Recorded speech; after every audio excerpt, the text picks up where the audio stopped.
Boom, boom, boom. Yeah. This this is Python's Paradise. And if you're watching Zoom, my lighting's not as good, but my guest is gorgeous, so you'll be looking at her anyway. This is Python's Paradise, and this is your host, Greg Gilbert, aka the Python Hyena, right out of Fredericton, New Brunswick, Canada. And except for the COVID part, I wish I was where my guest was because I miss Toronto terribly. But here we are, February 16th, 2021.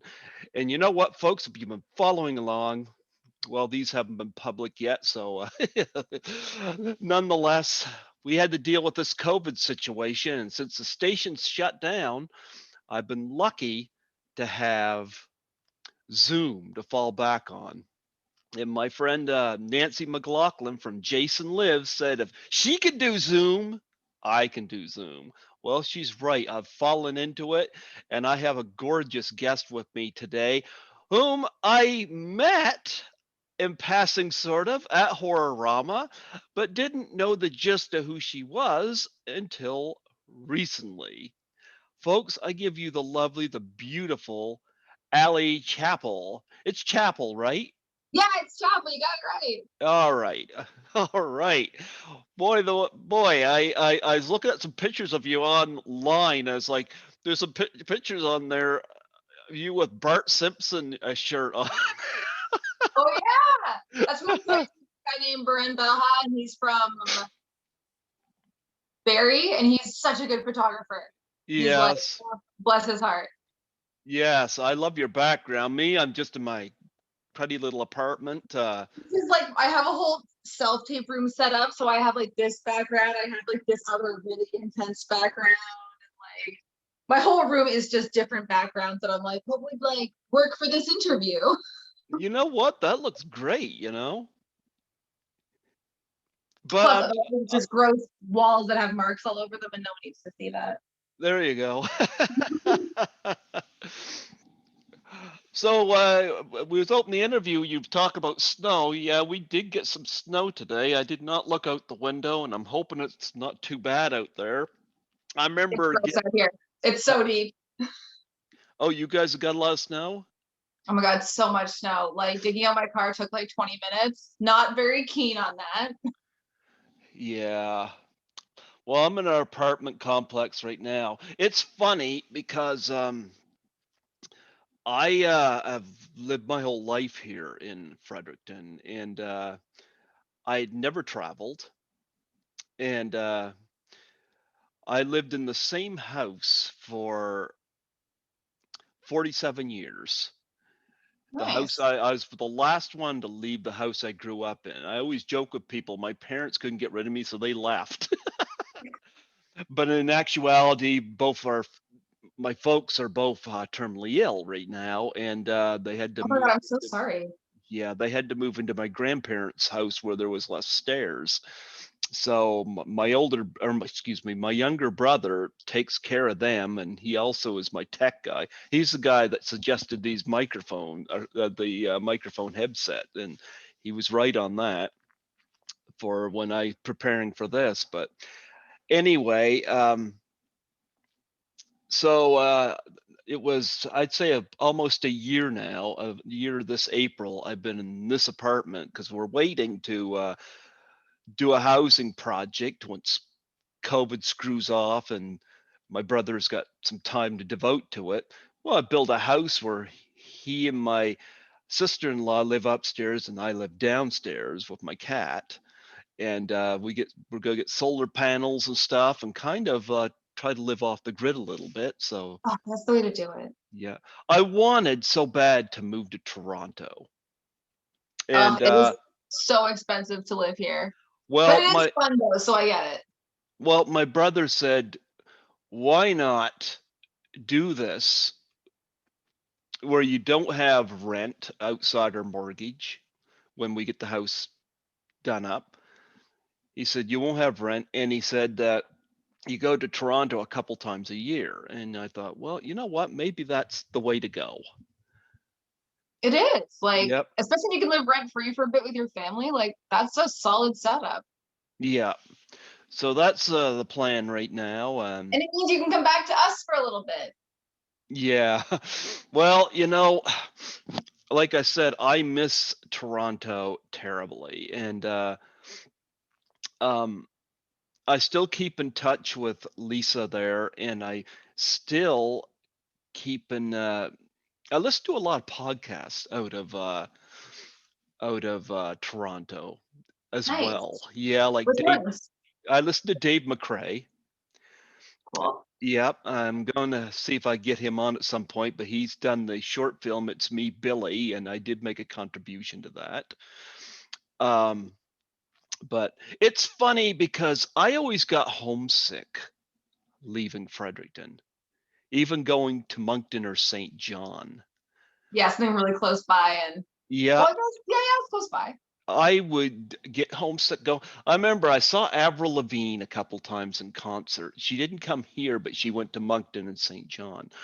And I went 2 different years to see her, and I dreaded going up until I did it. Well, I've had Lisa Langlois from class of 1984 on this podcast twice. The second time I had her on, we got talking about travel because she had just moved back to Toronto, and she said, "What's stopping me from traveling?" And then she mentioned Horrorama, and she invited me to assist her at Horrorama 2017. I had a feeling of dread and excitement go through me. The dread part was I got to travel. The excitement was I've loved Class of 1984 since the 80s, and I've always loved Lisa Langlois. And I was like, I can't say no. You really can't. Like that's a pretty damn good offer. Not only is it a great offer, my first convention, and and luckily It my was your parents, first convention? yep. Oh, that's amazing. It was my first year kind of working with them in Yeah. 2017. Well, you know what? It's funny because um,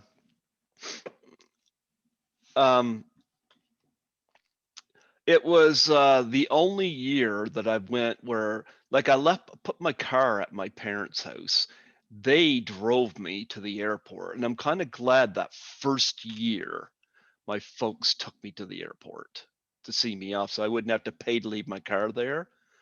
So they get to see me off. My brother took me every other year because my folks' condition's bad. Dad's got ALS and mom's got Parkinson's, so Oh no, that's I'm so sorry to hear that. yeah. But they took me that first year, and kudos to my brother because he takes care of them and puts up with their demands. But I do still work. I'm an essential worker. I work as a cleaner, so I do. Oh, well, thank you for all your work that you're doing. Yeah, and if I ever see, I always think about Justin Bieber when he urinated in that guy's mop bucket, and I'm like, What a dick. yep, and I'm like,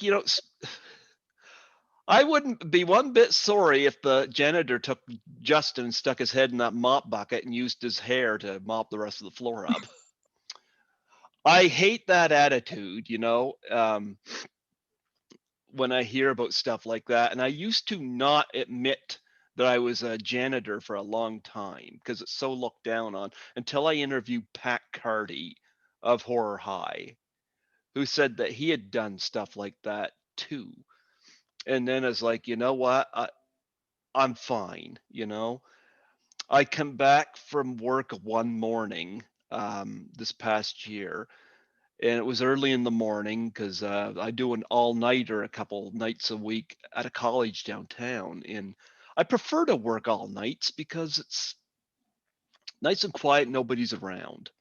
Yeah, I could exactly. stick a podcast in my ears and go. And I went to get a coffee the following morning, and I got small talking with the clerk, and he says, "You're a janitor?" And he says, "This is on the house. We appreciate what you guys do. You guys take so much shit." And I was like, "Thank you." That's so nice. Yep. Yep. So Anyway, I remember that first trip going back to Horrorama. I was nervous about getting on the plane until I got on the plane. I took Porter Airlines. I love Porter Oh my God, Airlines. I have flown Porter before, and like I'm not a good flyer to begin with, but Porter, I like cry on that plane because it has like the actual propellers and not just like a Boeing where you're just in a massive thing. You're in like a small little plane. And, Mm-hmm. Yeah. nope, not So, for me. well, I took gravel on the plane, but I don't think I needed it because once we got in the air, I was like, this is like taking a bus, only we're Yeah, in you're the just hanging out in sky. the air for a bit. I actually, I kind of miss it. And we landed in Toronto Island. And Oh, yeah, yeah, I didn't take the ferry, I took the tunnel.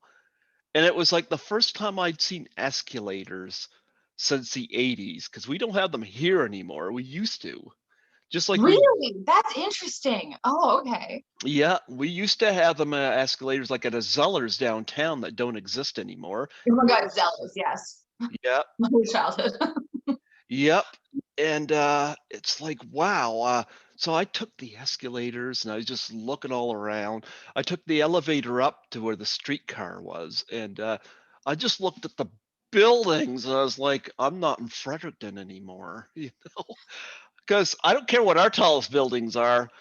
Toronto has bigger buildings. Oh yeah.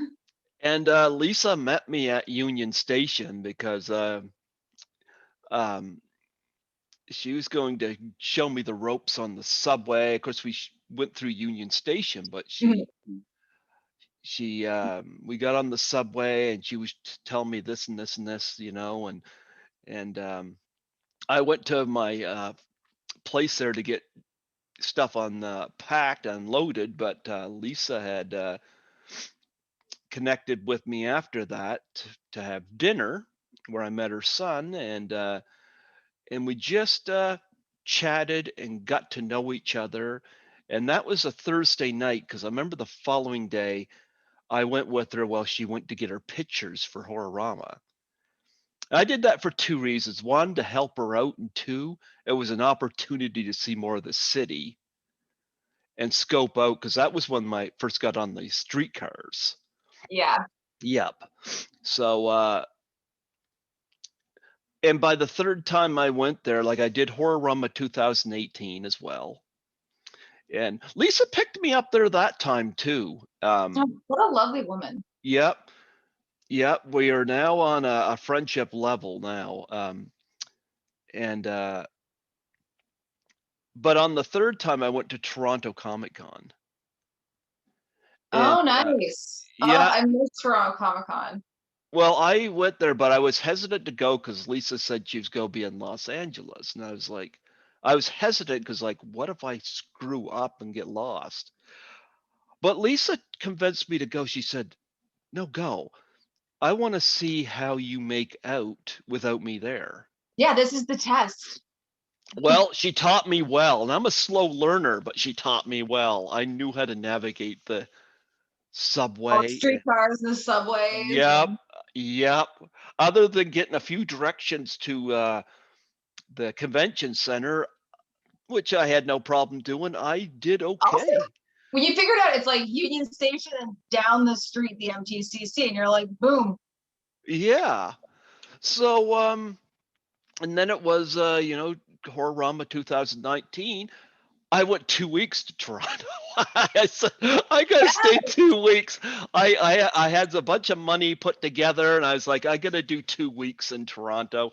Because every time I come back to Fredericton, I miss Toronto immediately. And it's like I gotta uh, I gotta stay for 2 weeks, and 2 weeks was great. Although my Yeah, current get the full effect of the city and see yeah, everything. well, my job had told me that, like, I started a new cleaning job almost a year ago, and I guess I can only do a week at a time now for. Vacation days. But you know what? That's okay because maybe I could take a week first half of the year and the week second half of the year, and I'm always going to attend Horrorama because this spins back to you because Toronto Comic Con was fun, but waiting in a line for 90 minutes to meet Ron Yeah. Perlman was not fun. I It's not all personable there. No, it's not. Although I almost went to the one in 2020 until it canceled, COVID canceled it. But I was considering going because they're going to have Jake the Snake Roberts there, and I would have gone to meet him. Oh yeah, it I would be so good to go. I think Chris Alexander should bring Jake into Horrorama. He'd still fit. He'd still fit. Come on, face it. But I gotta tell you, going with Lisa to that first Horrorama, number one, honored to assist her at the event. And at the time, the only other person I'd interviewed at that event was Leslie Donaldson. I'd had on a couple times. Oh, I love I, Leslie. yeah, but I ended up interviewing another 4 people from that event, including John Harrison, Vernon Nice. Wells, Ryan Brown, and Carl Zitier. I ended up interviewing them for Nice. that event. So I made a lot of connections, and Lisa had instructed me before you come to Toronto, do business cards up. Oh, 1,000%. That's how you gotta like market yourself. Yeah, well, I got business cards. I got mine, and I got them from other people because I remember Vernon Wells was like giving me business cards, so I got a whole lot of business cards in here. Oh, nice. Vernon Well, Wells I got gave some me. good ones in there. I've got a lot of great ones in there. I got Blood Opera in there. I got Lisa's in there. I got Vernon Wells and a bunch of them. So I gotta say, the moment I land back in Fredericton, I miss Horrorama. I miss That's Toronto. how we feel the moment it like ends. Like on this Sunday when we're packing everything up, we're like, it was too short. It was too short of a weekend. Yep, yep. So I gotta say, having you come on here today has been a lovely reconnection with Toronto. And Oh, it's thank you. funny because I met you because you worked at the little refreshment stand downstairs, didn't you? Yeah, we incorporated that like 2018, I think. I think 2017 I was working with Frank Henenlotter and I was his handler. And You then know what? 2018, like, we need a bar. If we have a bar, people will stay.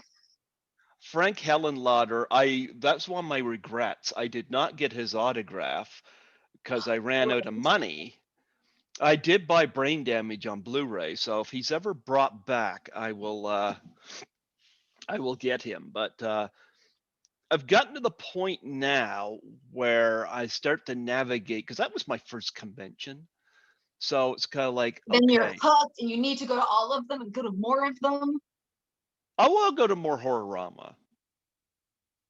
You know, I got to go to more Horrorama because Horrorama, I'm able to talk to the guest without interrupting other fans. It's more That's a really big like pull that we have because we're so small and we're so intimate that like the guests we bring in aren't like uber divas who like are like snap and go. Like they'll like sit there and chit chat with you and like be your well. buddy and like Well, I'll give you an example. When I went to Comic Con in Toronto, it was a nice event, and I it got always is. Like the MTCC is really good. yeah, and I brought home a ton of merch. Yeah, that's Yep, me. Here I go. yep. And but here's the thing: there was only 2 guests there, and this is not a complaint to the other guest, but there were only 2 there that reminded me of Horrorama, and I'll tell you what I mean by that. 2 of them came off as more personable than the other guest. One was John Rhys Davies of Raiders of the Lost Ark. Oh, nice. The moment, like he would Good for him. always ask fans where they're from and what they do, and he'd have a conversation with them. And I remember when I got my picture taken, he signed my Raiders of the Lost Ark Blu-ray. When I got my picture taken with me, he stuck his arm around me and went like this into my side, and you can see me laughing, you know. He was a great guy. And the other one was Corbin Burson of Major League, or yeah, Major. Oh, I No, haven't talked yeah, with him in a long time. he was just having a blast with his handler, you know. I guess he learned how to do selfies with his hand. Now, that's not to say the other guests were standoffish, but Mhm. those two came off as it was more than just being there for money. Yeah. They They like they wanted to meet their fans and like connect. yeah, yep. But and again, that's not a shot against the others, but that is the big difference. I love Horrorama. I've been told I should do Fan Expo sometime, but Fan Expo's a lot, and in the more recent years, they haven't really had like a horror section. you want me to tell you something though? They in 2019, almost regretted not going because they had John Travolta there, whom I They loved. did. Oh yeah. But they I had walked some, by his booth a few times. huh? I definitely walked by his booth a few times. Yeah. But they had somebody there also that I would like to encourage them to bring to Horrorama because I would love to meet this person. That is Mia Farrow. Oh yeah, she's a big pull and an Hmm. expensive pull. But I think Oh, she's gonna be coming to light again soon because there's a new documentary getting released about her on Sunday, and I'm like, yeah. well, she's somebody I would have loved to have got on Python's Paradise. The problem I have with that is getting her trust because with the whole Woody Allen thing, she would That's have her exactly guard what I'm up. thinking. But if I met her face to face, I might be able to make that connection, you know? Hmm. Yep. But as I've had a lot of luck with this, but yeah, I miss Horrorama terribly. I And do I too. and I so hope we have it this year. Oh my God. So, like, as long as everyone is super fucking chill and wears a mask and is respectful and the numbers can go down, like, we'll see what happens. But it's hard to plan out this year with everything being so unpredictable. Mhm. But Yeah, I so want to do it because we missed this year too. I'm like, that's 2 years. It's like, oh my god, we're in the amount of Orange. conventions that were missed this year, like, we all felt it. Cause, like, I go to a bunch of them every year. Like, I'm in Frightmare, I'm at the Frightmare in the Falls in Niagara Falls, not the one in Texas. Although me and Chris were gonna go to the one in Texas. Like, Uh-huh. he was gonna play a show there, and I was just going to like love to support him. But the main thing was I was going to that convention, and then everything shut down, and it was like it's such a bummer. They're It just is a such highlights bummer. of the year that you missed out on, and it sucks. Yeah. But I remember running into Louis Cerez, who's been on this show a couple times. Bless At his heart, I love you, Lewis. Yeah, I ran into him at his booth. Suspect Video was set up at the Toronto Comic Con. Yeah, So I he's talked there to. every year with Suspect. Yeah, I bought a movie from them, and right now I can't remember which one it was, but I bought one from them, a horror film. I remember it was a 1981 horror film that I do remember. That's But a weird thing. You remember the date of the movie, but you don't remember what movie. some of them are That's so. interesting. I I like. think it was Night School if I remember, but I don't. Oh, I love Night School. I don't remember, but nonetheless, I thank Lisa from the bottom of my heart for inviting me to Toronto to assist her because I would have never have experienced this. And it's funny because it went from there to now I'm a co-producer on 13 Fanboy, which is the next Friday the 13th film. There's Deb, another Friday the 13th film. well, the franchise is in a lawsuit, between Victor Miller and Sean S. Cunningham. I've had Victor Miller. Oh, yeah, yeah, no, I knew about that. I've It's why had anyone's allowed to make a Jason mask. Well, Victor Miller, I've had on the show a couple times, and I hope he wins his lawsuit. Um, 13 So this is gonna be a fanboy, new, yeah. 13 fanboys about a crazed fan going after alumni from the cast. Ooh, And it was on Indiegogo, and they made more than half of what they were asking for. And it's all shot and in the can. It's just in editing right now. nice. Debbie Sue Voorhees is directing it, and she's been on my show 4 times. She was in the 5th film. And when she mentioned that Tracy Savage was going to be in this movie, I knew I was hooked because I had a big crush on her in part 3. And I've had Tracy You on my did it. show a It's couple. hard not to. Yeah. I actually text Tracy on Valentine's Day and I heard back from her. So Oh, that's cute. I love that. yeah, yeah. I sent her a text on Valentine's Day because I'm just staying here with my cat, and my cat's my Valentine as long as I have the treat bag. But no, Tracy's been on a couple times. I said, Tracy, I said, you've made me spend a ton of money on that film, just to let you know. Yeah. But I'm happy to do so. And my picture is going to be in the movie as well. Oh, that's nice. Yeah, that was one of the perks. And I'm set to have the editor on my show. And he said to me, he said, yeah, I recognize you. Your picture's definitely in there. A bit bloody, but it's there. So I'm in a gore scene. Nice. So Well, if I'm you're like, gonna be in any scene in a Friday the 13th movie, you might as well be in a gore scene. yeah, yeah. But they've got a ton of people from the franchise in this, Tracy Savage, the Dee Wallace is in it. She's not from the franchise, but Debbie Sue Yeah, but really wanted. it's Dee Wallace. Like, It's Dee Wallace. I've had her on here, and she even remembered me.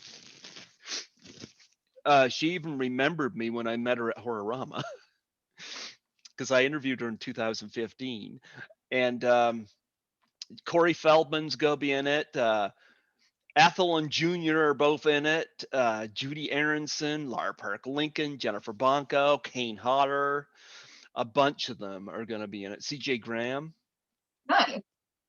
Although my favorite Jason isn't in it, though. Ted White is my favorite Jason. I got a nice signed hockey mask here. Do you want me to show it to you? Sure. I'll I show like it to seeing you. that. Yeah.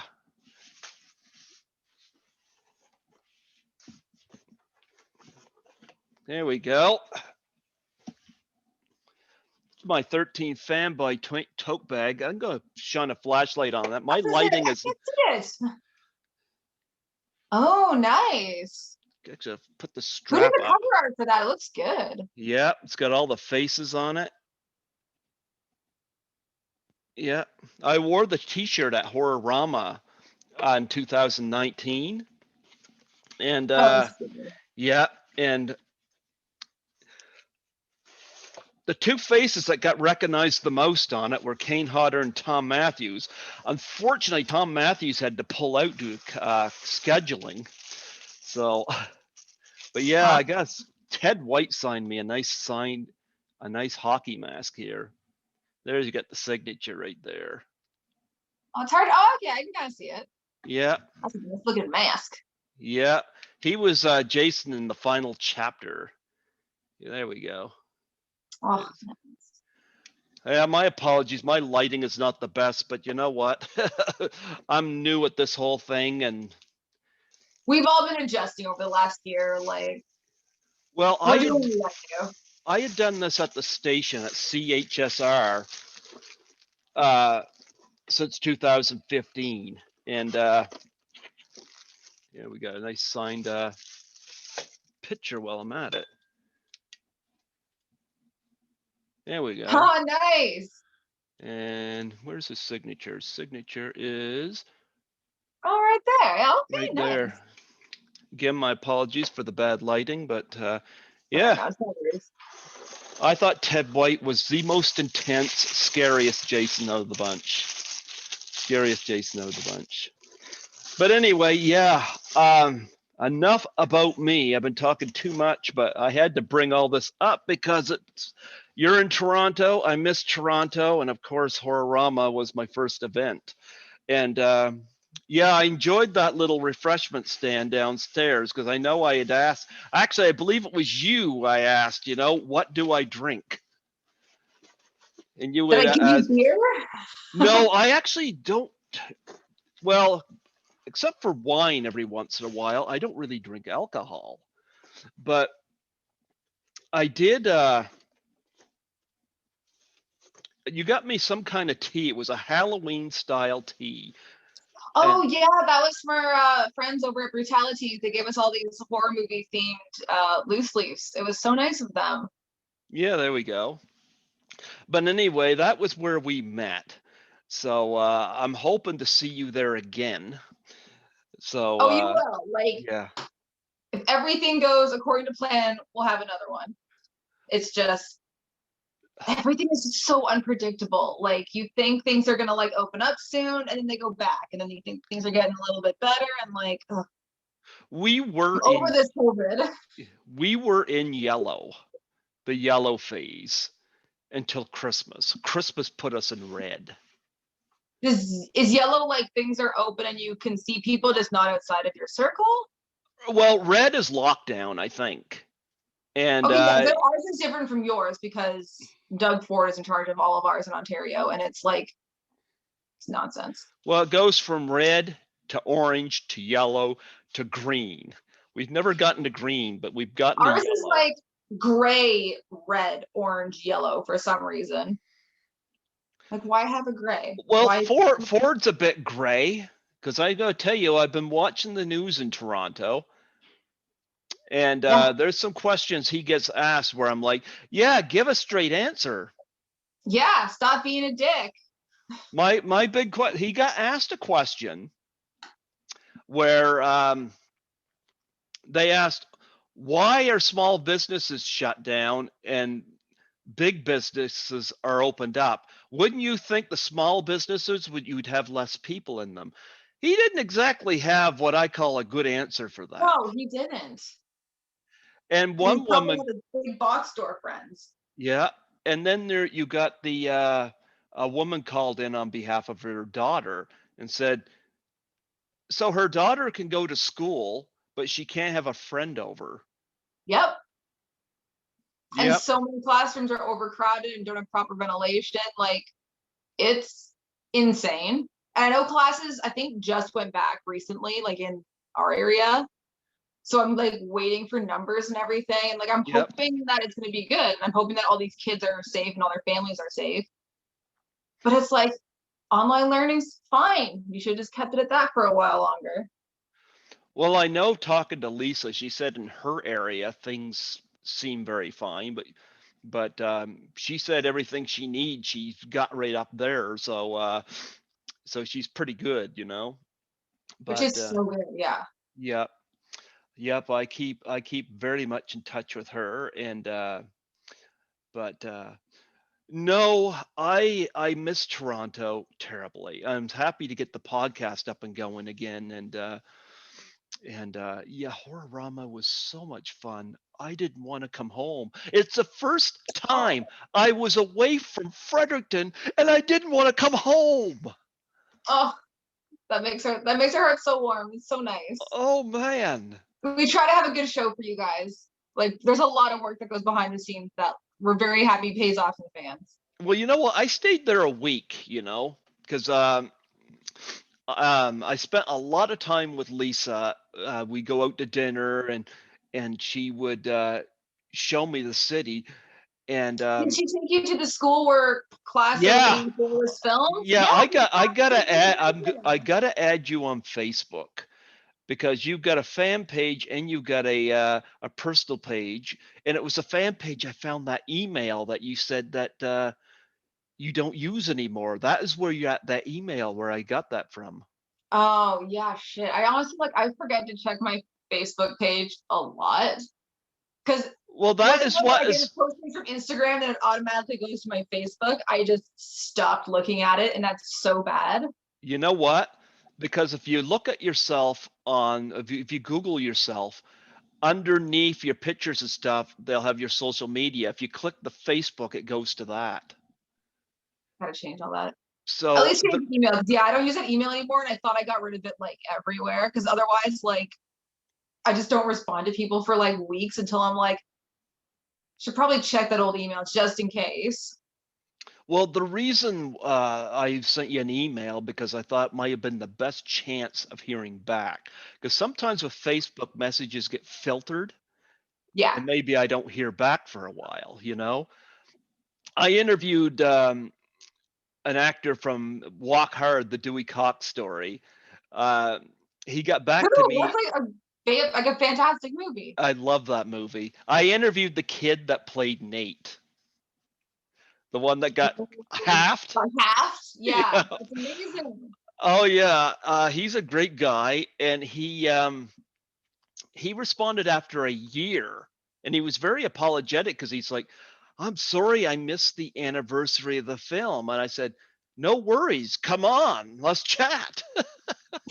And he came on, and the thing is, he didn't see that for so long, and I get those messages quite frequently where people don't see the messages.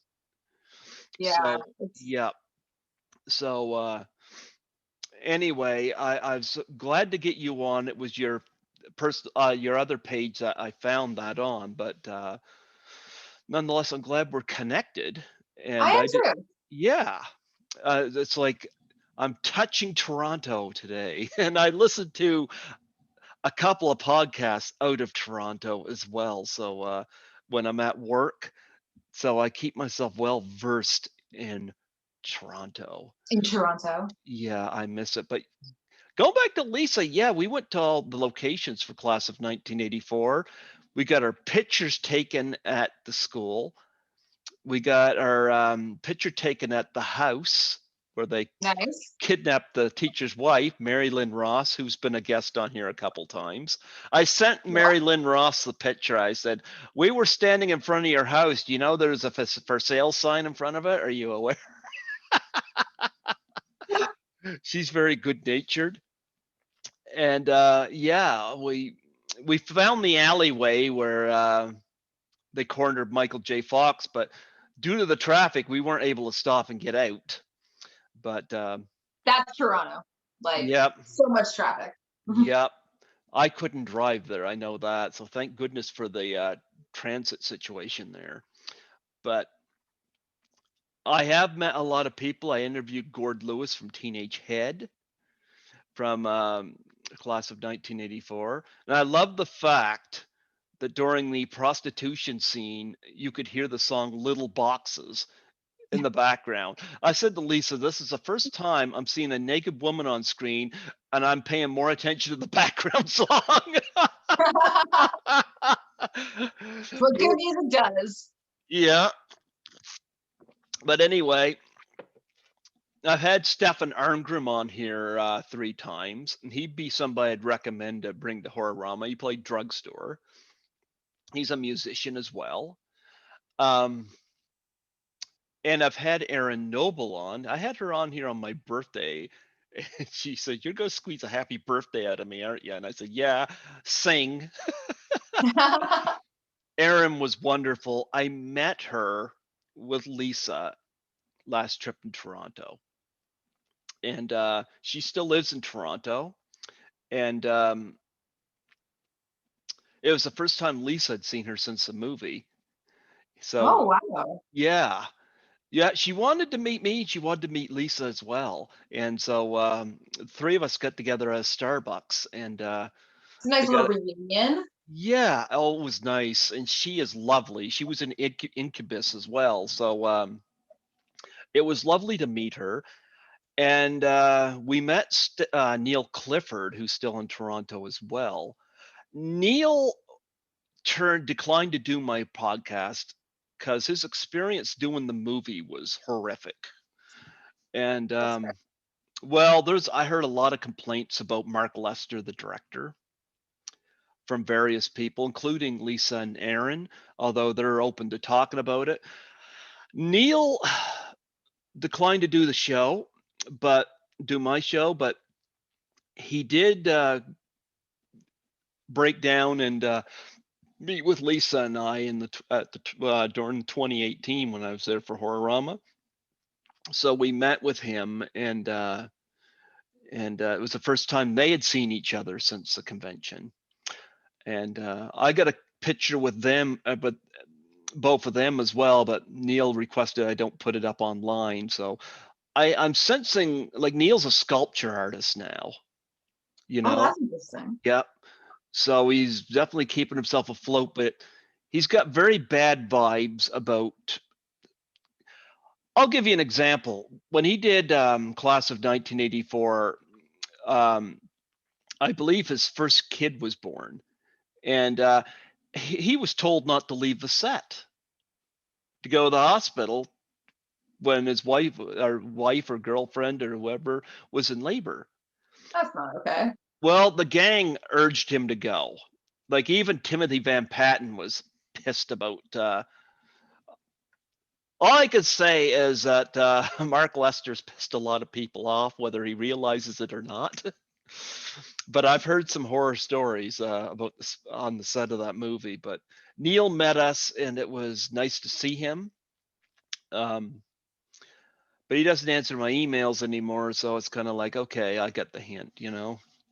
But anyway, my experiences in Toronto have been completely wonderful. Have you lived in Toronto your whole life?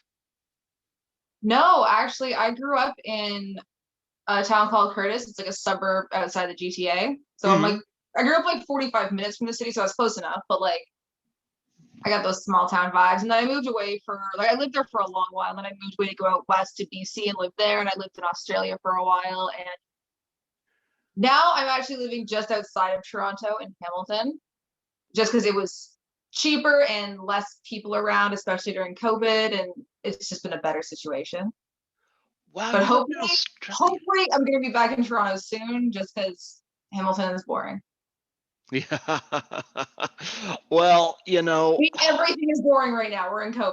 I can't go to a bar here, but oh, that reminds me. Speaking, I remember the after party for Horrorama 2017. We went to that strip bar. oh, where we saw that with the burlesque dancers. Yeah, with Mink Oh, it's Stole. Terry Colas. Yeah. Oh my goodness. I don't know if you remember this, but Lisa laughed so hard. She still asks me about this up to this day. I remember the drag queen dressed up as Divine from Pink Flamingos Yes. was That's I singing. want to say Donna Rama, I think is her name, I but I forget, but probably she pulled this tampon. out of her and went like this with it and let it go. It sailed across the room. You know where that thing is now? Yeah. Is it with Frank Henenlotter? Oh, No, it's in my apartment. oh, nice. Oh, It came across the room. It hit me in the shoulder and dropped to my drinks feet. are And like a stink. I was I had a few drinks that night. I looked at my feet, and then I looked up. Everybody was staring at me. So I bent down, picked it up by the string. Of course, it was just a stuffed toy, you know, it wasn't the real thing. But Yeah. and Lisa started. We were on the subway, going to go to a restaurant, and Lisa was still laughing. I don't think I said, you got to contain yourself, you know. And she asked me to this day, you still got that? And I said, yeah, I've still got it. Nice. Oh, it's a good souvenir. It's a unique souvenir. It's a unique souvenir, but it's a funny story. And I remember, Mhm. I don't remember whether it was Mink Stoll or Leslie Donaldson. One of them walked past me and said, you're not in Fredericton anymore. It was What, such people a in Fredericton aren't just throwing tampons at you? That's not no. how things go there. Well, the art situation here in Fredericton is I hate to say this, but it's a bit on the dull side. We had Coffee a we friendly. had a film festival that started out so well, where we had Joe Medjuck one year show up, who had produced Ghostbusters and whatnot, and he's from Fredericton, and we've had people from the Trailer Park Boys show up and this and that. Oh my And god, yeah, they're amazing. When I lived in Peterborough, Leahy and Randy were always at the bars. did you hook up with them? Ew, no. You mean Randy's not your type? Ugh, no.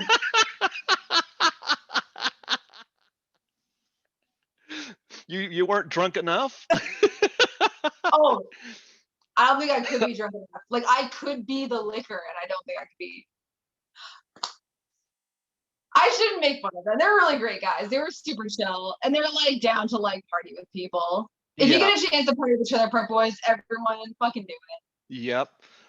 But it got to the point. I remember like Tara Spencer Nairn, she was there one year for Corner Gas. I knew her from Oh wow. Robin Tug and New Waterford Girl. But Yeah, but no one ever talks about Corner Gas, and that's such a like soft spot in my heart. Like I I'd love that like show so much. I'd like to get Tara Spencer Nairn on at some point because I remember meeting her, and this was before Corner Gas. I knew her from New Waterford Girl, and Robin Tug played at the film festival, and she was a guest, and I met her, and she gave me a big hug, and but since then it's been like you pay a VIP and you meet people that you could meet at the local coffee shop. Yeah, that's why I never paid for those events. I was like, oh, they're already here for no reason. Yeah, we'll hang Yeah, out. like when I got involved with 13 Fanboy, I asked the head of it if there's a chance 13 Fanboy could play there because this is supposed to be a New Brunswick event. So I was like, I just gave the Friday the 13th film a New Brunswick connection. And you know what? They Gotta turned it take it out down. there. Gotta take They it out west or out east. they turned it down. They said, "Are you Oh, starring in it?" And I was like, "I'm not an actor."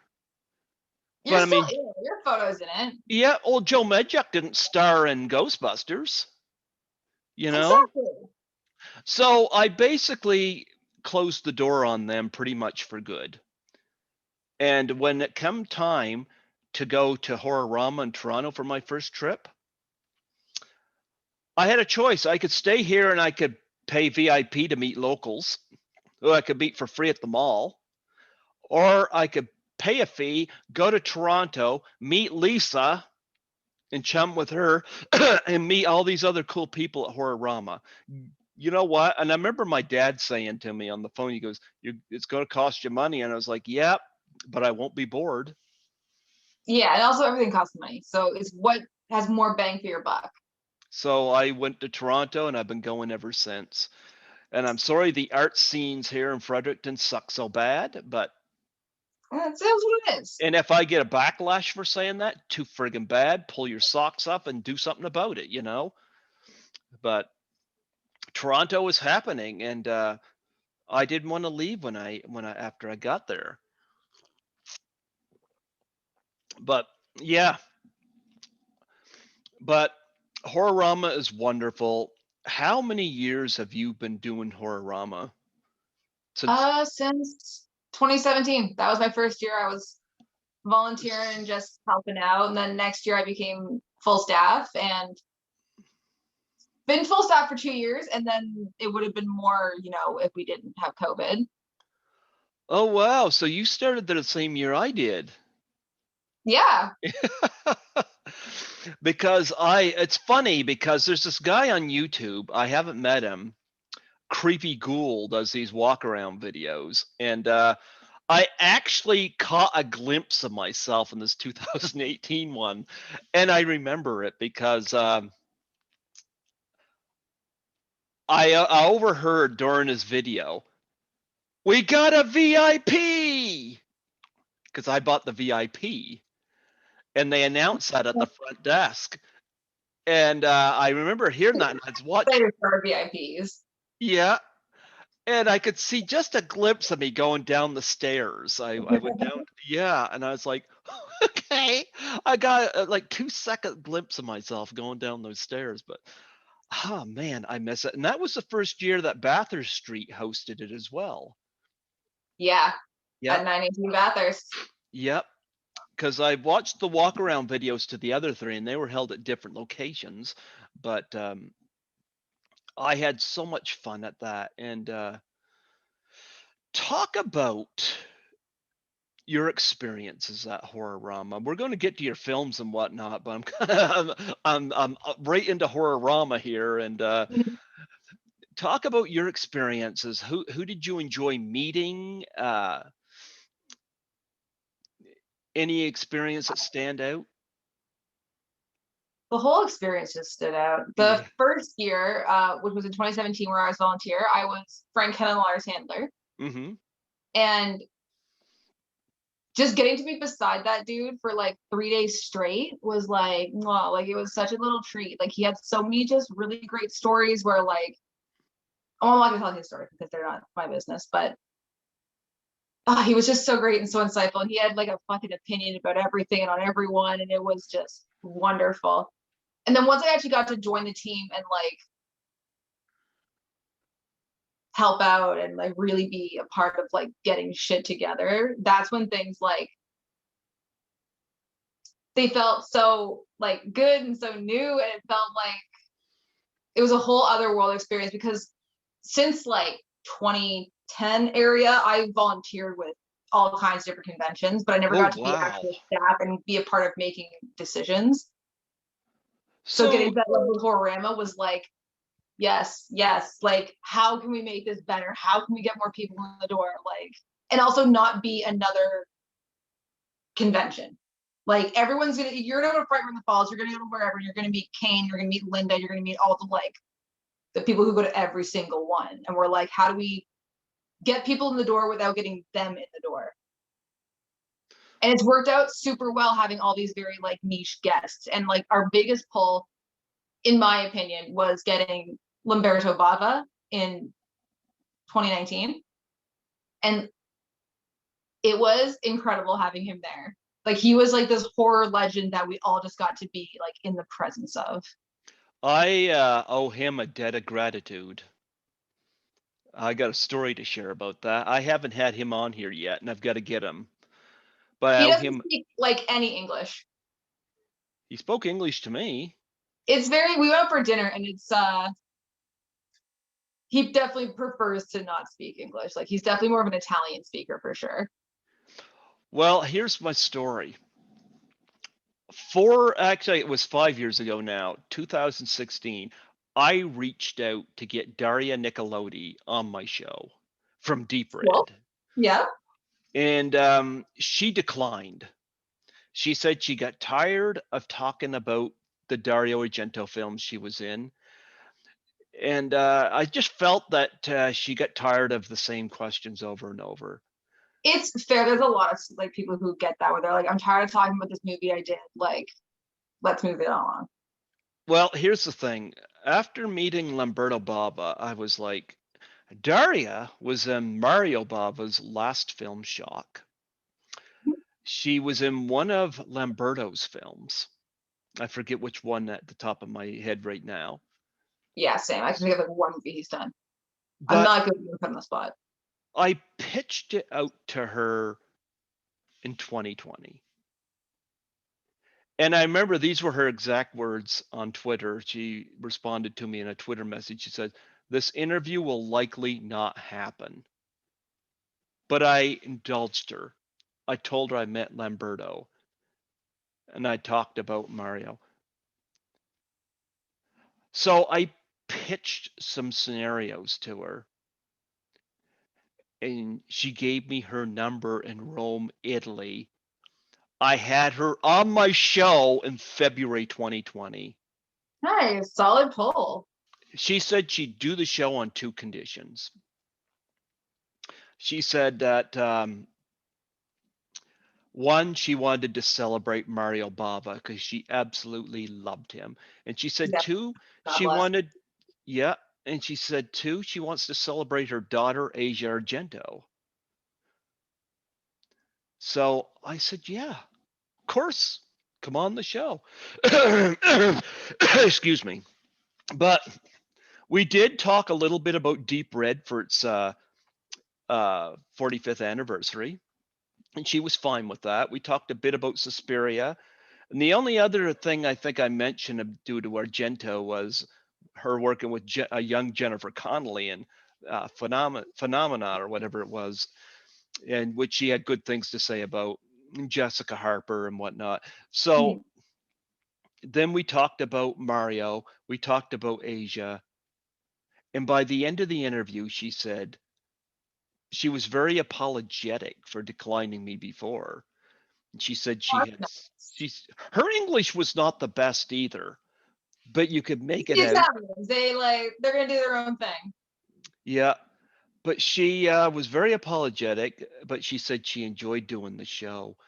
And it reminded me of when I interviewed Ralph Bakshi for the first time. He declined me initially. And by the end of it, he was saying, this is one of the best interviews he'd ever done because I asked the right questions. And it just made me feel great. And then I find out that Daria had passed away late last year. Yeah, And it was very sad to hear that. I was so glad I had that chance. I had interviewed Dick Miller as well 5 months before he passed. And it's like one of those moments where I'm glad I reached out when I did. Mm-hmm. Talk about people that you've met at the other convention. Who are some of the people that just blew your mind? At the other conventions, Malcolm McDowell was amazing. He had his table at Fan Expo was next to Robert Englund's. And Robert Englund's had like a 4-hour long wait where it's like no one was at Malcolm's table. So I'm like, this is my chance to talk to him. Wow. And I was basically just talking to him about acting, and he was like, the only acting advice I can give you is to never give up and to keep going forward. And if they ask you if you want a table next to Robert Englund, just say no. And I'm like, bless your goddamn heart. Like, you're so sweet. I've interviewed Clive Francis from A Clockwork Orange. He was the lodger. Remember when he comes back and somebody else is staying in his room? Oh, okay, yeah. I interviewed that guy.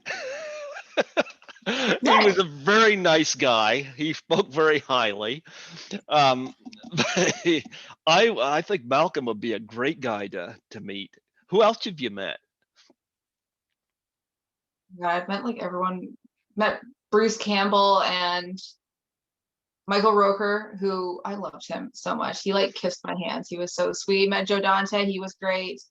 I feel like everyone I really liked though I met at Horrorama. Like meeting Bruce Pittman was great. Like he came down to the cafe and like started up a chat with me, and now we're buddies and I love him. I go visit him, and like outside of my like immediate circle of people who I'm allowed to hang out with, I like always add Bruce in. I'm like every little while I'll be like, what's going on, Bruce? You want some company? You want some coffee? I've called a few of my guests during COVID, just to see how they're doing. Some of them I'd never called outside the interview before, but I was like, should I or shouldn't I? It's like everybody's texting, but Lisa, one thing I learned from her, she and I are among the few people that actually like to talk on the phone as opposed to text. So I'm like, I will prefer text over anything because I'm like, always like having a paper trail, but also like it's so much work to talk to somebody on the phone at this point, and I'm so over it. We're a year in everyone like being on Zoom calls and video chats and all this stuff, and I'm like, can we just not? And then we'll see each other later when this is all done. I'm like FaceTime out with people. Well, I'm glad you were not FaceTime out with me. Oh no, this is different. This is different. But suck at everybody else. Yeah. So yeah, I called Bruce Pittman during the pandemic and chatted with him for a moment, and yeah, it was fun. Lisa and I had dinner with him one night in Toronto last year, and we just so lovely. yeah. And we both remarked that Lisa Siraj has not changed a whole lot No, since. he looks like identical. Holy Like cow. he is gorgeous, and that was what 80, 7. 87? Yeah. Yeah. And like, oh no, she's got some good genes. Yep. Yep. But and I love the theater scene in Toronto too. Like Yeah, did you see the shows while you were here? I saw a couple with Blood Opera.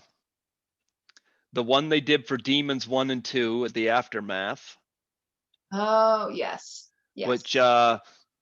due to the snowstorm, there wasn't many people.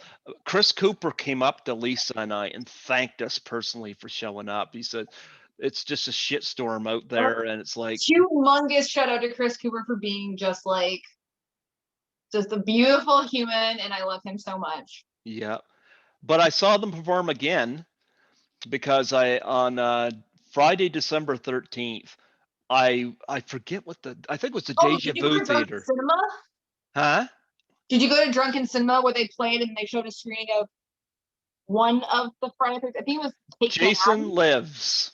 Jason Lives, right? Okay. I was Yep. also there. You were there? I remember next to nothing. I remember running down and like taking a bunch of photos of them that were super blurry, and then running back to my seat and being like, "Okay, guys, don't let me out of this seat at all for the rest of the night. I'm too drunk for this." Well, you know what? I answered one of their. I could have answered all 3 trivia questions.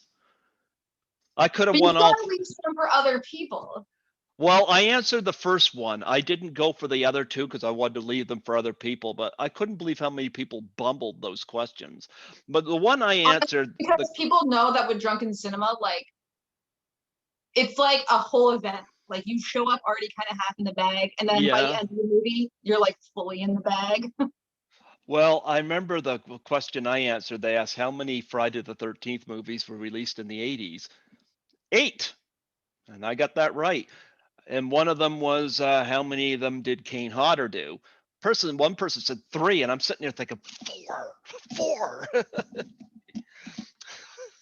I I forget what the other. really think that may have been me. I feel like it was either that one or the other Friday the 13th that happened in March of last year, like the day before lockdown started. But I definitely drunkenly yelled out answers that were not even close to right.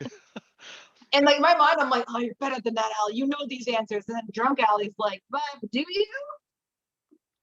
Well, I remember before I went to the event, I went on Facebook and I announced it.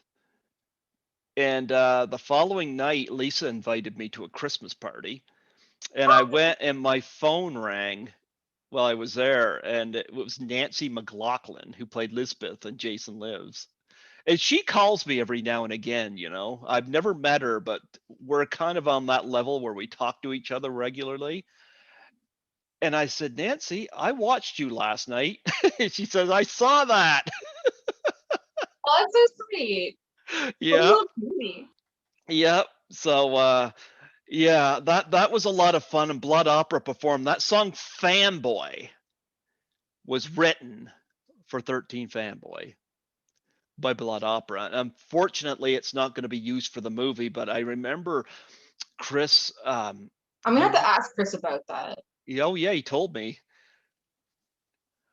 Because Did when I went to Horrorama 2019, and that's another thing about the 2017 Horrorama. It was the first year for Ryan Brown, first year for you, and it was first year for me, and it was a first year for Blood Opera.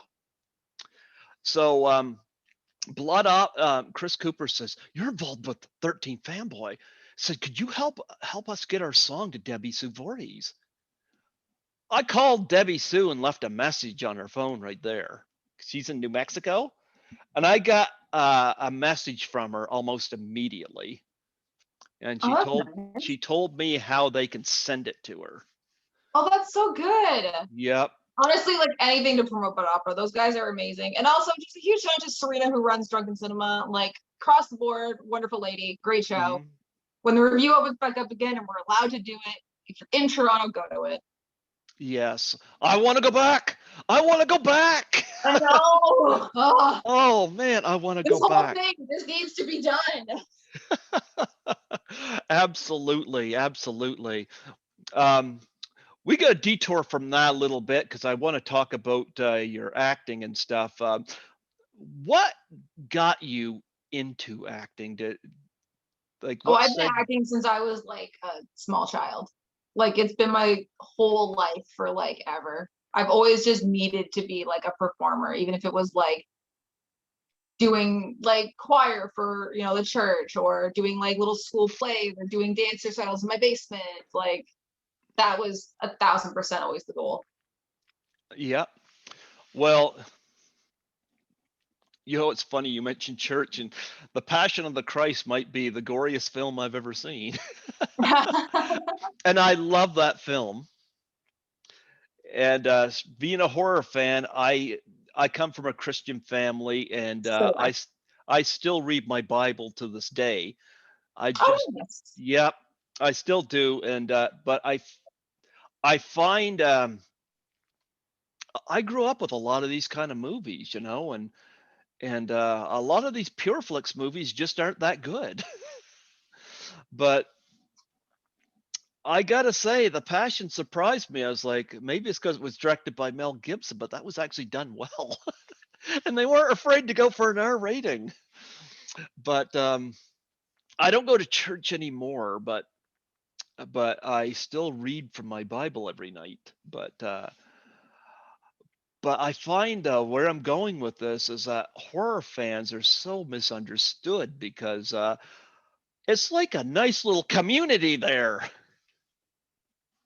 Yeah, we do have a nice little community. I mean, I don't know if you're involving it like we're in a community, like how religion's in a community, because I'm No, not religious by any means. Like my but family it's is, and they accepting. did stuff as a kid, but like, Here's where I'm going with. I've had people from church nose into my personal life, and that doesn't stand well with me, yeah, because no, like we all got our flaws, but when I have a youth pastor have somebody talk to me because my friends and I go to the nightclubs, and I don't drink. We just happen to know the DJs at all of them. We go there to mingle. But when he has somebody talk to me about that behavior, I see somebody I got to meet in the parking lot. I hate that form of judgment because Jesus was not like that. But I went to Horrorama, and it's like everybody was just accepting of me. And I'll give you a good example. I had on a Clockwork Orange shirt when I went there that first year, and a woman dressed as a demented clown came up to me, oh, I know who you're talking about. and she says, "I love your shirt." And then she showed her arm, and it had a Clockwork Orange tattoo on it.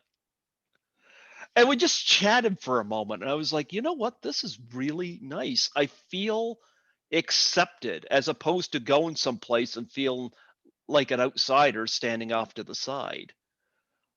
That's why I love We want horror. people to accept it. That's why when one of the things that I asked if we could do in 2018 when I became full staff was to get a panel about LGBT and horror, and like incorporate the Queer Fear guys who run not during COVID, but they had a monthly film screening at the Royal. And it was Mhm. all about this, I love the LGBT and Royal. horror. I love the Royal. Lisa and I It's went there and watched beautiful Pink theater. Flamingos. Lisa and I went there and watched Pink Flamingos when Mink Stoll did the Q&A.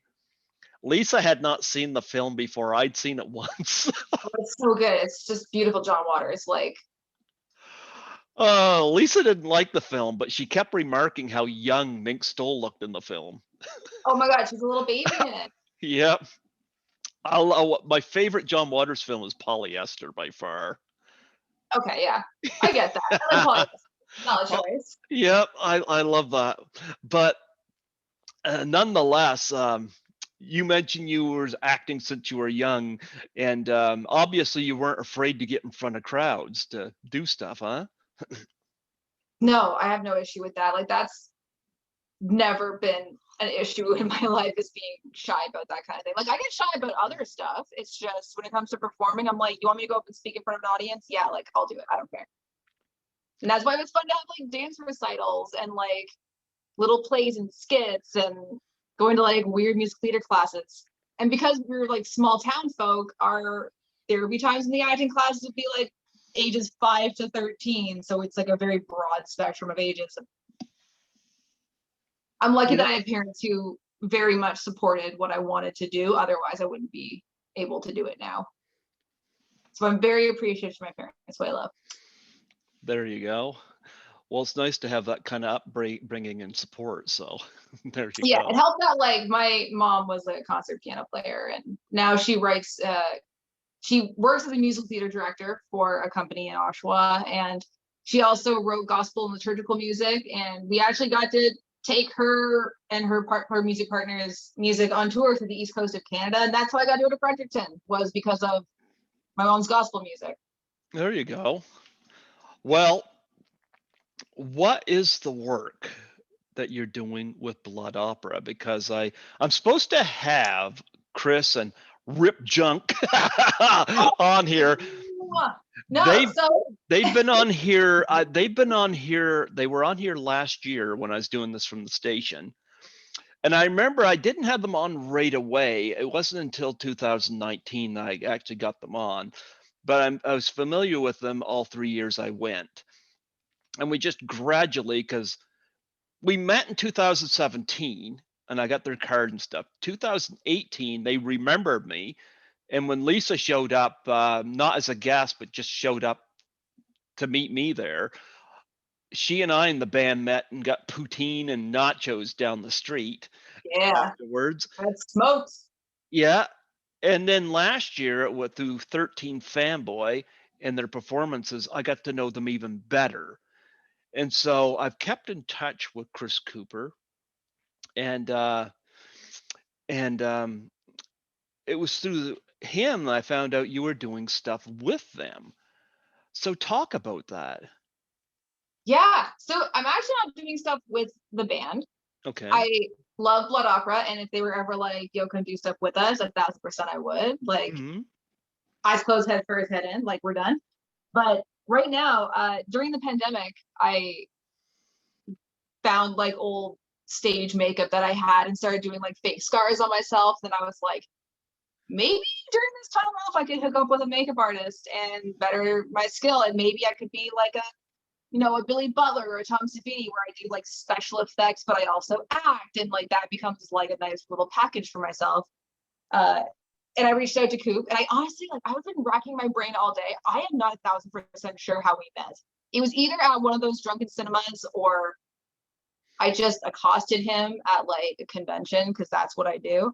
Hmm. But when I was living in Parkdale, Toronto, he was also living in Parkdale, and we were all, it was the summertime. It was last summer, and I was basically like, I want to be your apprentice. Like, I'm currently getting like no work at all, so I have all this free time.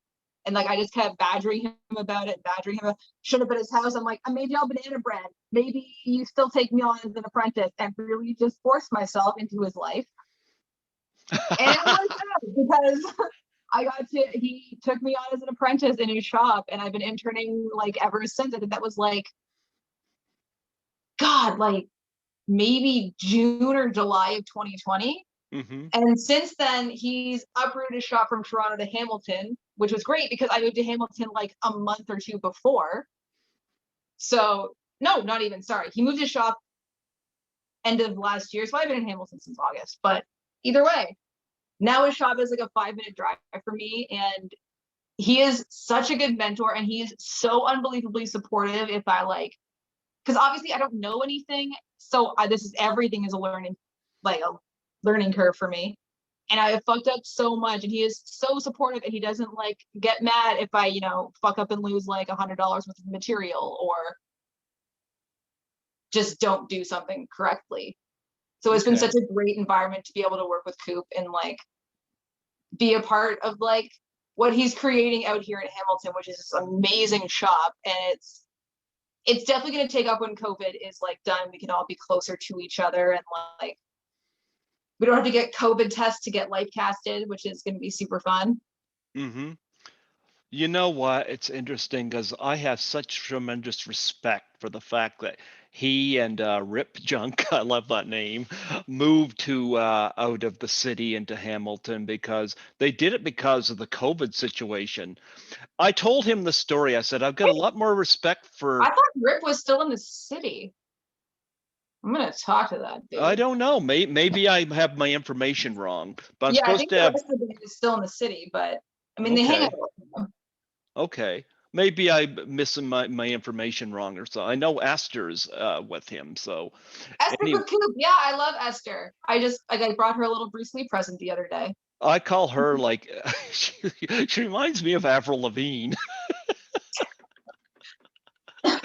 She does. Anyway, and that's a compliment, by the way. But anyway, I said to Chris, I said, I have more respect for you than I do Chris Jericho. Because Chris Jericho and his band performed during COVID. Now, I remember Jim Cornette, the wrestling manager, just fired off about him over that. But eventually, I guess Chris Jericho caught COVID because Oh yeah, I remember hearing because about that. Jim Cornette was now calling him Chris Jerichovid. Ha, And what he gets. yeah, and I said to Chris Cooper, I said, you guys do your concerts, but you stream them. I said, you guys are so much respectful. And I was so excited because I'd interviewed Sean Clark, who represents so many people. Yeah. Um, Sean Clark and Chris Nelson do a podcast called The Thing with Two Heads. And I guess during their mailing thing, they had Blood Opera CD'd. Oh, And nice. immediately afterwards, I called Chris. He picked up and I was like, guess what I just saw? I said, your CD was shown on Thing with Two Heads with Chris Nelson and Sean Clark. And he was like, why?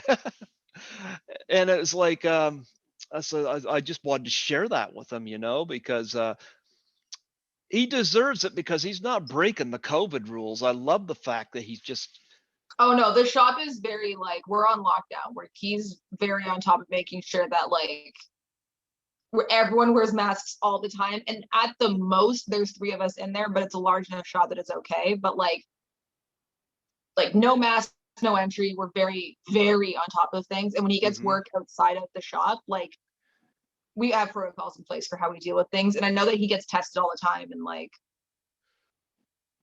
it's been very refreshing to see him taking this very seriously Yep. Unlike and Chris Jericho. reassuring. Yeah. But as for the live stream videos, when the lockdown first hit, that's basically what Chris did. hmm Like my Chris, like Chris Alexander. Yeah, I tried. Chris Alexander gave me his email at Horrorama, and he's never responded to me yet to do the show. And I was, Okay, don't take offense to that. I recently peeked over his shoulder and he has like 5,000 unanswered emails. well, you know what? I was going to reach out to him before I thought of you, and then I was talking to Chris Cooper, and he was bringing up the fact that you were doing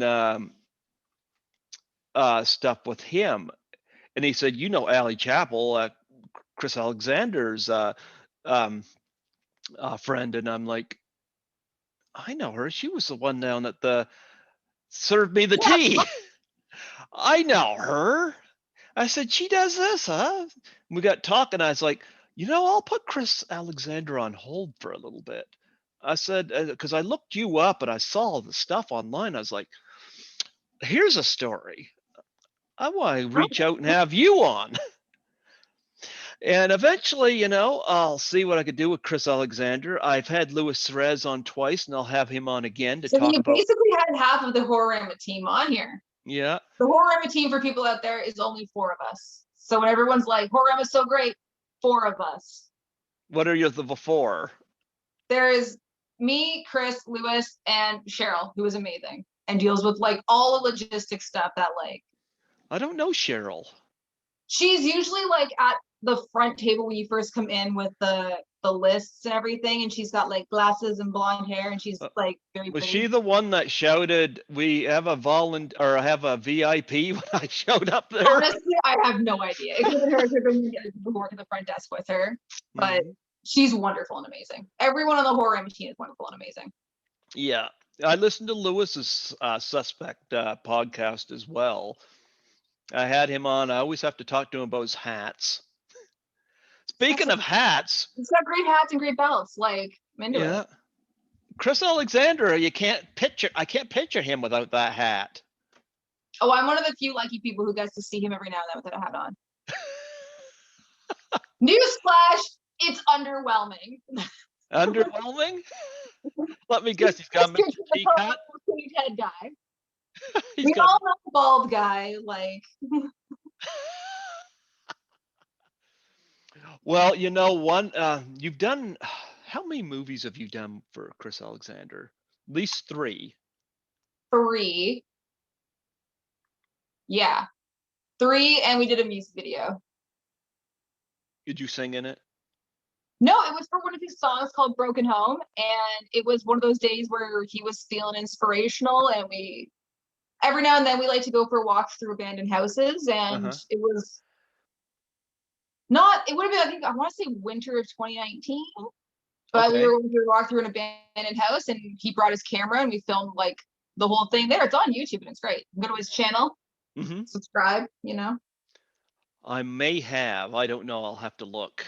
That's where I put my interviews on YouTube. By the way, I don't know I know when I this is subscribed to your channel today. I made sure that I was like subscribed so I would see it when it pops up. perfect. I don't know when this is going to go public yet. You'll have to bear with me on that. I have my former station manager had told me, don't put your interviews all up at once. Save No, some for a that's rainy. space them out. Well, you know what? The rainy day turned out to be COVID, because when COVID hit, the station shut down March 20th last year. And my Yeah. last interview was March 18th, and it was somebody out of Toronto through Lisa, actually. And I had like 30 people wait for me. And I was like, oh my goodness, what do I do? But You anyway, space out. That's content for more than half a year. Like you know what? doing like a weekly I episode, it's good. I put one up about every 5 days. So I'm still in the process of putting my 2019s up. Oh, You all know, right. So I you got haven't some even. back catalog to get to. So guys, when you're in 2022 and you hear this, like COVID was crazy, right? You'll get this before I post it public, and I always send them out to people first, and I always allow the person to post it. So it could be posted public by my guest before I put it public, which is fine with me. That's cool. Yep, I But still allow through that. your site, right? Like I would go from your YouTube to Yep, post it. Okay. yep, Okay, good. Because that's how I like doing it. I like making sure that whatever they click is going to go to that person's stuff. yeah, I like that too. But yeah, I put one up every 5 days, or about 5 interviews a month. So That's I'm right good. now in the process. Of put. I'm right now in the process of my 2019, and I did 101 that year. It was just pretty cool. Nice. You got a Yeah, lot of stuff to go through then. yep, a lot of stuff to go through, and I had 30 in 2020, and then COVID hit. I was on such a roll, but boy, I love the Zoom experience. I love the fact that I don't have to call the station to book the studio. I Yeah, you just, can just do it from home. oh, this is so great. Yeah. This is so great. Once the station opens up again, I'll have the material for them, but this is great. Wonderful. But but nonetheless, but going back to Chris Alexander, though, that Yes. I wanted to I forget how I segued off on that, but you had done a film for him that I do have to. I've seen pictures of. Um, how do you pronounce that? Is it Necropolis? Yeah, Necropolis. Think of Metropolis. Necropolis. Necropolis You, Asian, like a necropolis. yeah, you Mhm. got some interesting makeup job in that. Oh my god, I love that harness. I wish I had one so I could just wear it for everything. Like it's so great. Now, is that available on Blu-ray? Not yet. It I'm not 100% sure. I think it is getting a Blu-ray release at some point in the future, but right now it's just available on DVD, which I weirdly have not seen for some reason.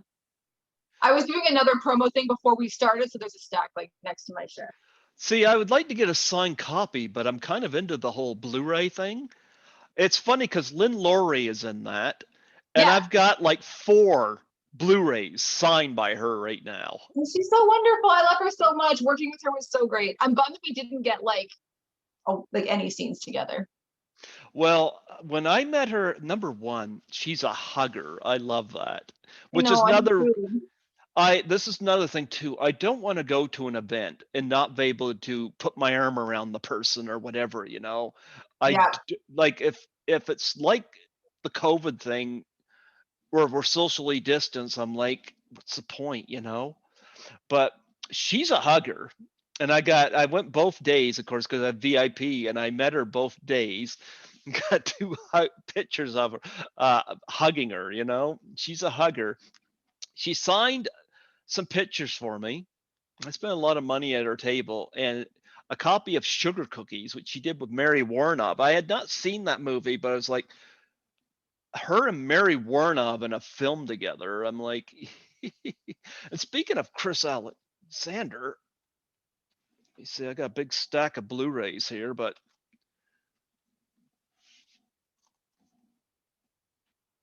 Oh yeah, the shivers. Oh, he was so excited to be a part of that project. And it's so good. Like if you watch all the like extra stuff, the BTS and everything.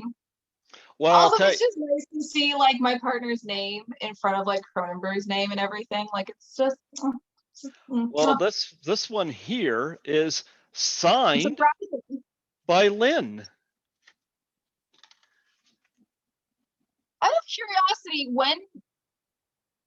when did you get her to sign it? Because that came out like What? Well, I got her. Here's the thing with Lynn. It's the first time I'd ever met somebody at a con who I gave her my card. She gave me her email and phone number right there on the spot. she's so sweet. Like I'm like I would not have given my phone number, but I've never called her. I've never called her, but we have talked in email. She did a thing on Facebook where she was said she would sign copies of this. Oh, okay, that makes a lot of sense. Because I was like, pretty sure those came out like recently-ish. Yep. And so I was like, wow, I got to get a signed copy of Shivers. So Oh yeah, 1000%. yeah, and it didn't stop there.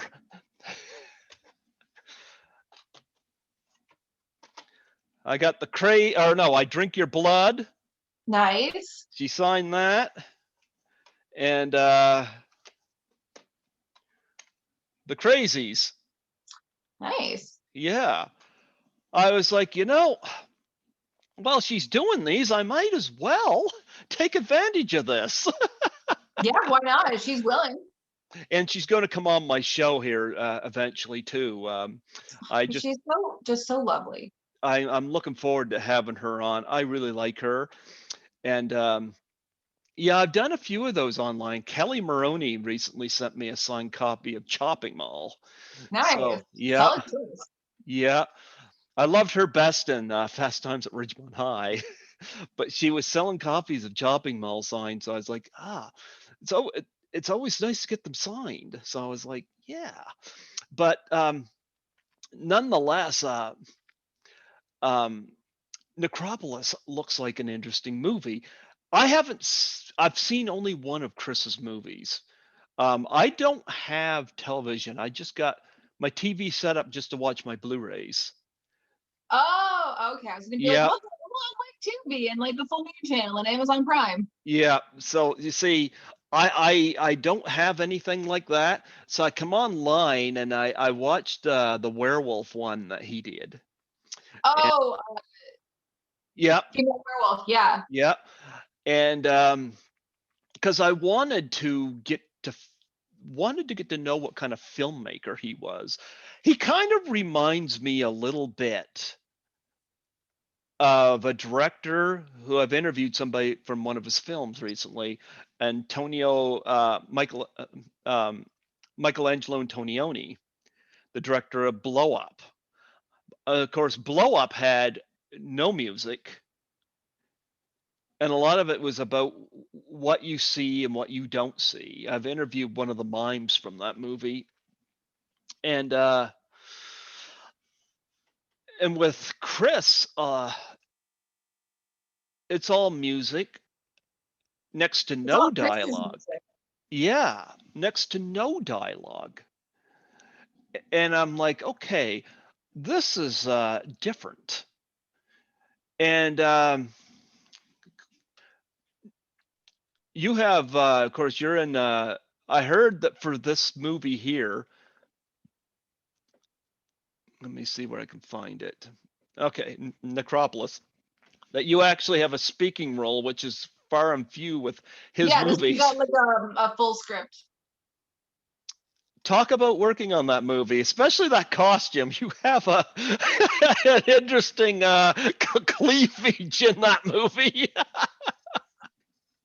It was great. We actually we went to a local makeup artist named Carlos. He was from the Uh-huh. place called the Butcher Shop, and there's a whole video online of me getting my whole chest casted. But like, I basically have to like wear skin color pasties and then have my arms up like this for like way too long. Like, I had never realized how heavy my body gets when you can't put your arms down. Mm-hmm.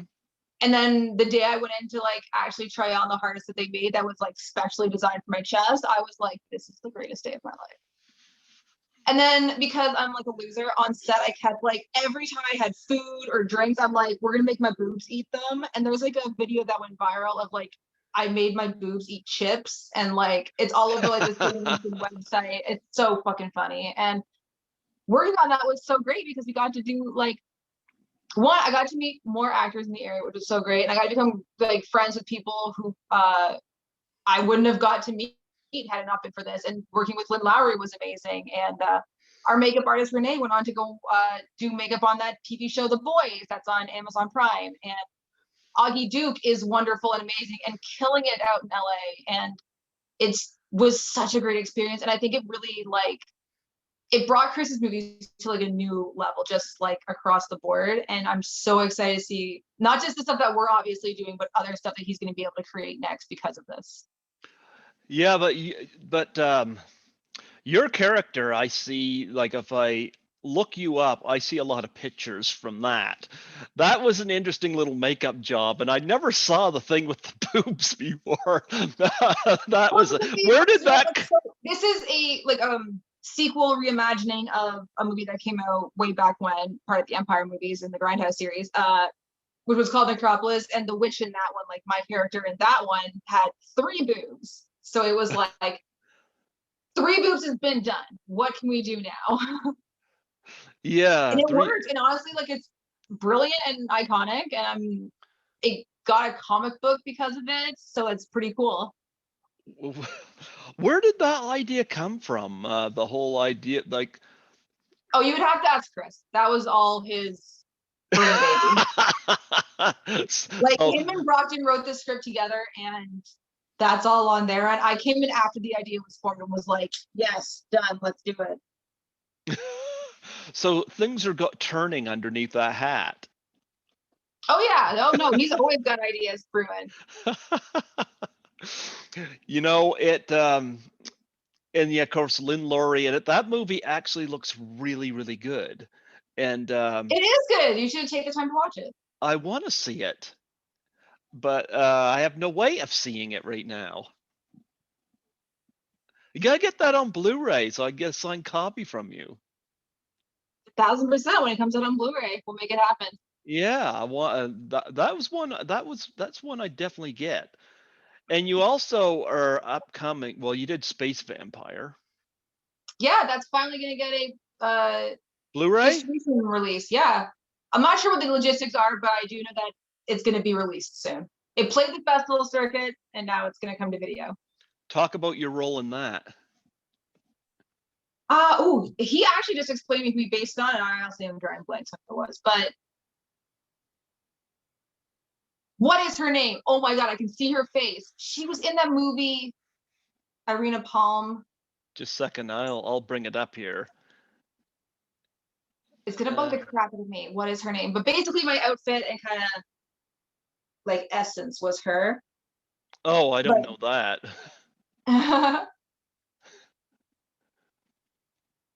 Okay. No, And no, not the movie. The woman in the movie who plays the character. I can't think of what her name is. Oh, okay. I can bring that up here for sure. Cheryl Singleton. No, we're thinking of the wrong movie. You know what? Never mind. Space Vampire? No. The character in Space Vampire is based off a role from a different movie made back, like Oh, not a Chris movie. It's based off somebody else, and I can't think of what that actress's name is. oh, But it's Cheryl is also in Space Vampire, and she is great. And Sarah's also the our part of our horror team. She's part of the Wonderful Four, oh, okay. the Fantastic Four. Ah, no, that name's taken. Yes. But yeah, so Space Vampire was great. It was one of those, it was a Chris Alexander movie. It was a lot of long walking scenes and like when he got the idea to use the like black PVC full catsuit outfit, I was like, yes, don't explain to me anything else. Just give me that outfit. It's gonna be perfect. And it was, except for being in like just that, which is like super, super, super thin, and then walking through like 8 feet of snow for like hours and being like, does it look like I'm shaking? I'm trying not to shake, but does it look like? But it was fun. I'm actually really excited to see how it's gonna like go over when it comes out on like DVD and everything, because it played the festival circuits really well and got some like good press that way, and it did win an award from the Italian Horror Fest, I believe. Okay. And filming, according to IMDb, The Girl with the Straight Razor. Yeah, How is that coming along? finished its post-production. Oh, awesome. So I've only seen he won't let me see the whole thing until it's like done, but I've seen like little clips here and there, and like, oh, it's gonna be so good. It's gonna be weird and like sexy, and it's gonna be good. And Tia Munster, who was in Necropolis for a hot second, but who also used to run the Toronto Zombie Walk, is the other female lead in it, and she plays Lady Death, and she was wonderful to work with. And we filmed it during COVID, so we were like very safe. Like it was a very small crew for the most part, just me and him, and then an afternoon with Taya. Okay. So you did 3 films for Chris, right? Yeah. But you got some other ones on here too, like The Abominations of Frankenstein. Yes, that's a Seb Godin film with Anthony Mann, and it just filmed end of last year. I think it was like, God, I want to say October, but I think November. Uh-huh. It filmed in North Bay, and the trailer got released soon after, and I think it's done post-production as well, so that'll be out at some point this year. And then I get to work with those guys again on The Damnations of Dracula, which is filming later this year in Niagara. Okay. And another one, huh? It's great. If you can get like Seb or Anthony on the show, I think you'd get a lot of really good stuff. Okay, all right. And you got The Final Ride as well. It's another one popping up. Yeah, that's a film that Mikey McMurran did, and that was 2 years ago, I think. It was like 2018 area, I believe. Yeah. And it's fun. I got to play a call girl, and we had to film it in like this very tiny garage that was like super hot, and he had to like climb in his car a bunch, and like it was a great like crew of people. So talk about like I've seen pictures of you in makeup and whatnot. Talk about those experiences, like either being casted or is there any that were really long experiences or ones that you didn't care for? Or talk about, bring us into that experience. Of makeup or just of Yep, filming? makeup. Of makeup. No, I love it. It's such an interesting process. The first time I got live casted was for a short film back in, again, I want to say 2017. I all my like this year has fucked up my brain so much where I barely know what day it is. I'll be like, oh yeah, like last week, but I mean like 4 months ago. But I got my face like casted, like just the front part, not like my full head, for a short film where this demon monster physically like rips off my face. And I haven't seen that one yet, but it apparently played the festivals and did well. And I'm honestly excited to see it because I haven't seen it yet, and it's been like 3 years. Talk about the process of them doing the cast. Oh, it's fun.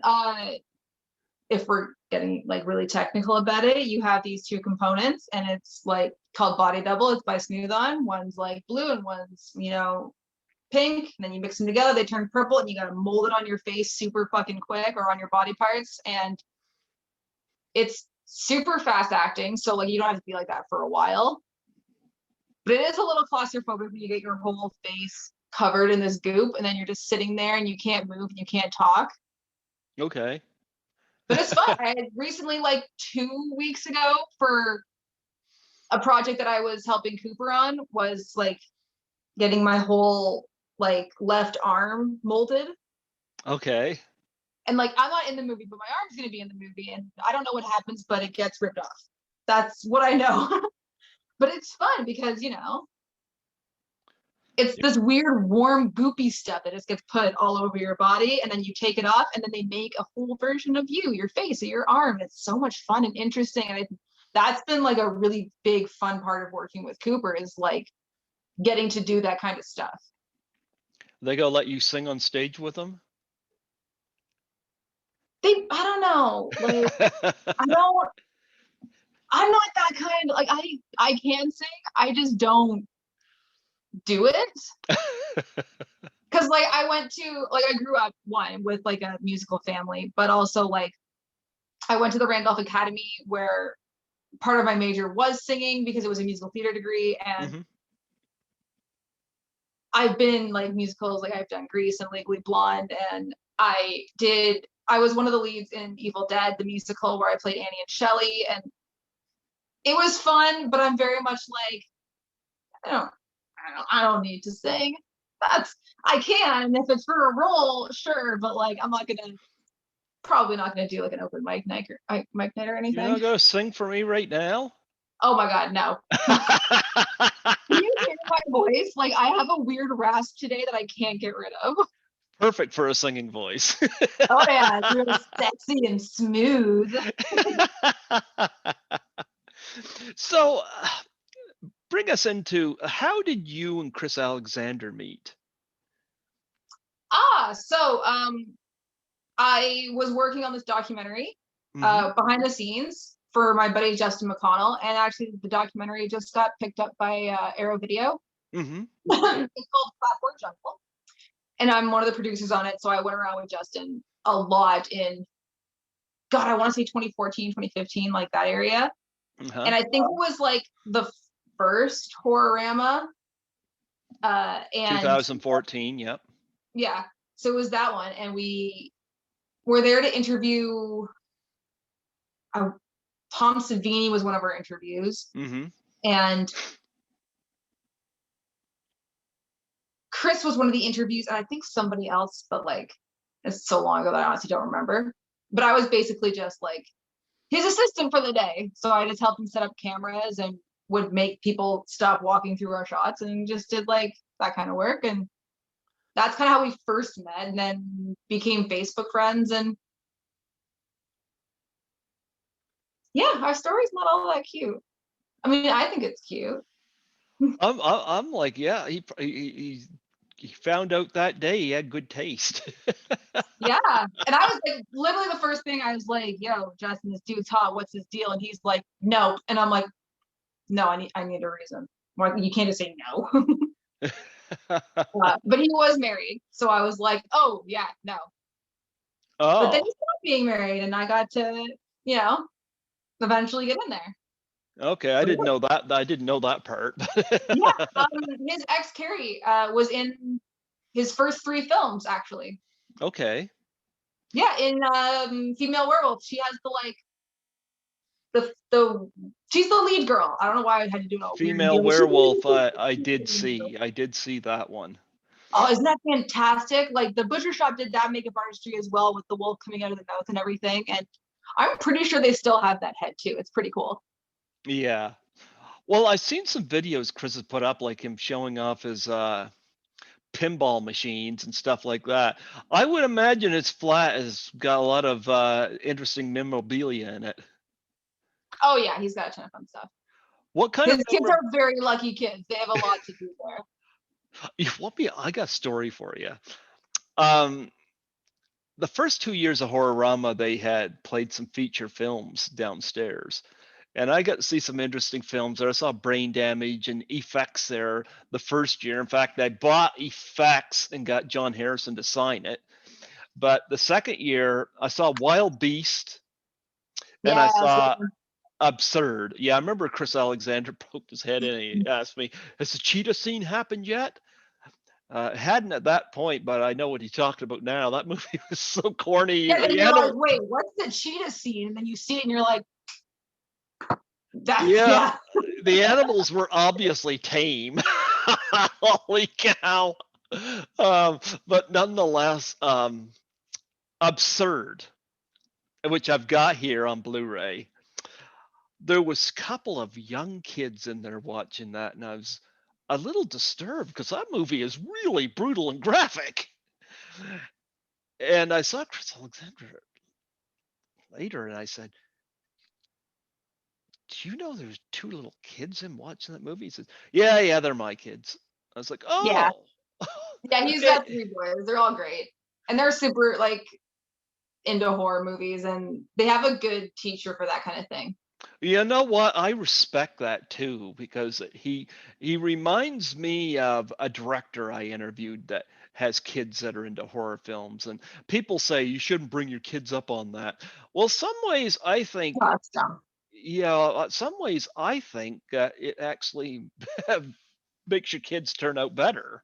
You know, I'm like, okay, and then they were downstairs and they were drawing and stuff, and down by the uh Yeah, because that was the year yeah, that was the year where they got their own little booth to sell their artwork and Yeah. So I was like, okay, I dig this. So yeah, I applaud how he's done that. So yeah. But what kind of memorabilia do you have? I have an autographed Freddy glove. Oh, you met Uh Robert England, huh? oh yeah, a couple of times just through like conventions and stuff. But I feel Uh-huh. like because he's always so busy, it's not like an exciting story. It's like we walked up, he autographed stuff, and then we had to immediately leave because, at Fan Expo to meet Robert England, it was like a 3-hour wait. So like, That is but I don't something have a whole lot. Like I'm not really like I have some action figures, but I'm not really a memorabilia collector. I've got some action figure. You mentioned Clockwork Orange and Malcolm McDowell earlier. Somewhere here, I've got a figurine I got Comic Con of Alex DeLarge of Clockwork Orange. Nice.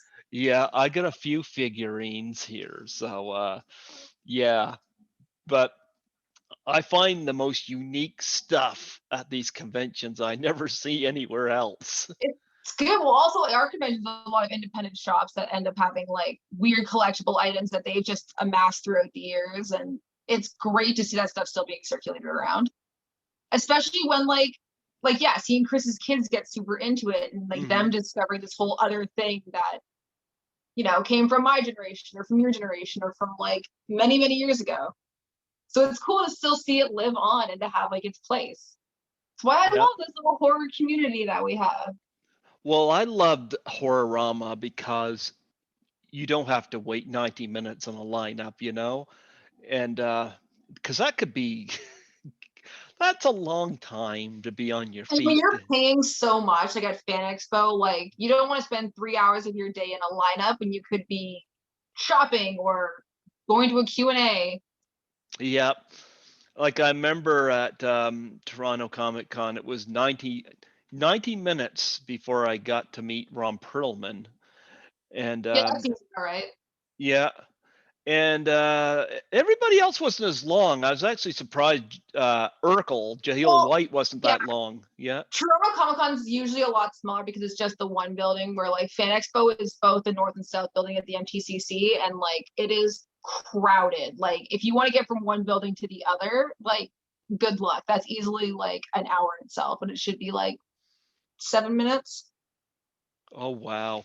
You see, But they I also don't. get in like bigger names uh like Marvel Universe stuff and DC World stuff. Like they have a bigger budget to get in like huge names and bigger pulls. Yeah, but yeah, that's a turnoff for me. You know, like that's why I love Horrorama. That's why I promote it, and that's why I celebrate it.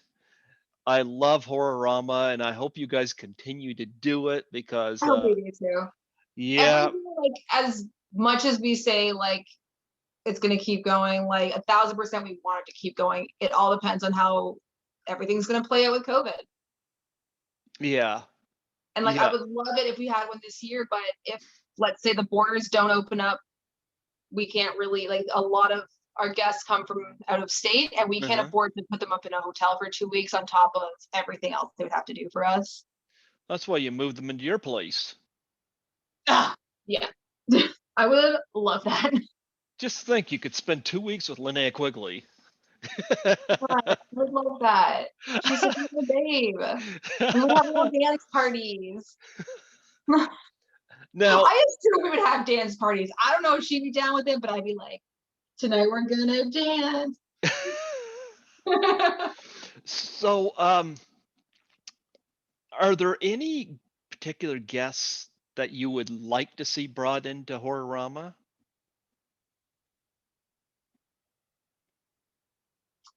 No, like I feel like yeah, I don't know. There's a people who I would want to meet, but they're not exactly someone we would have at Horrorama. Now, why wouldn't they have them at Horrorama? Well, a lot of people who I want to meet aren't horror actors, Oh, okay. Okay, I get that. so then they wouldn't fit in at all. But like, I don't know. Like, it's always a big debate every year who we're gonna get and what's gonna be a pull, and like because we're smaller, we don't have like the money that Fan Expo has to bring in like huge guests. So we really curate our list to make sure it's something special for the fans, especially because our fans like the niche stuff. Mm-hmm. And we also try to, like bring new people in every year. So we're not bringing the same people in every year because that gets, like they're great, but it gets boring and you want to switch it up. And it's nice. It's hard to find that balance, but that's something we're definitely still working on. Are you And have hopefully you we can open it up. We have some like, we can't say who, but we have some like possible ideas that we've been batting around, and we're gonna have more meetings soon, and hopefully we'll have some more definitive answers on, if not this year, then next year maybe. Like Oh, I wish COVID wasn't a thing, because I hate being like, yeah. well, we might do it, but Yeah. like if we can't guarantee anything, then we don't want to let the fans down. And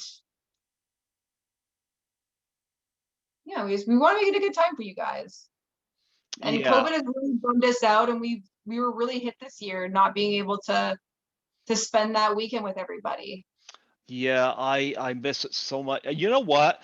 One of the things I did, this was before I got on Zoom, but it was something I did that I hadn't done before, but it was like, what can I do to keep my channel going besides just, uploading an interview every 5 days?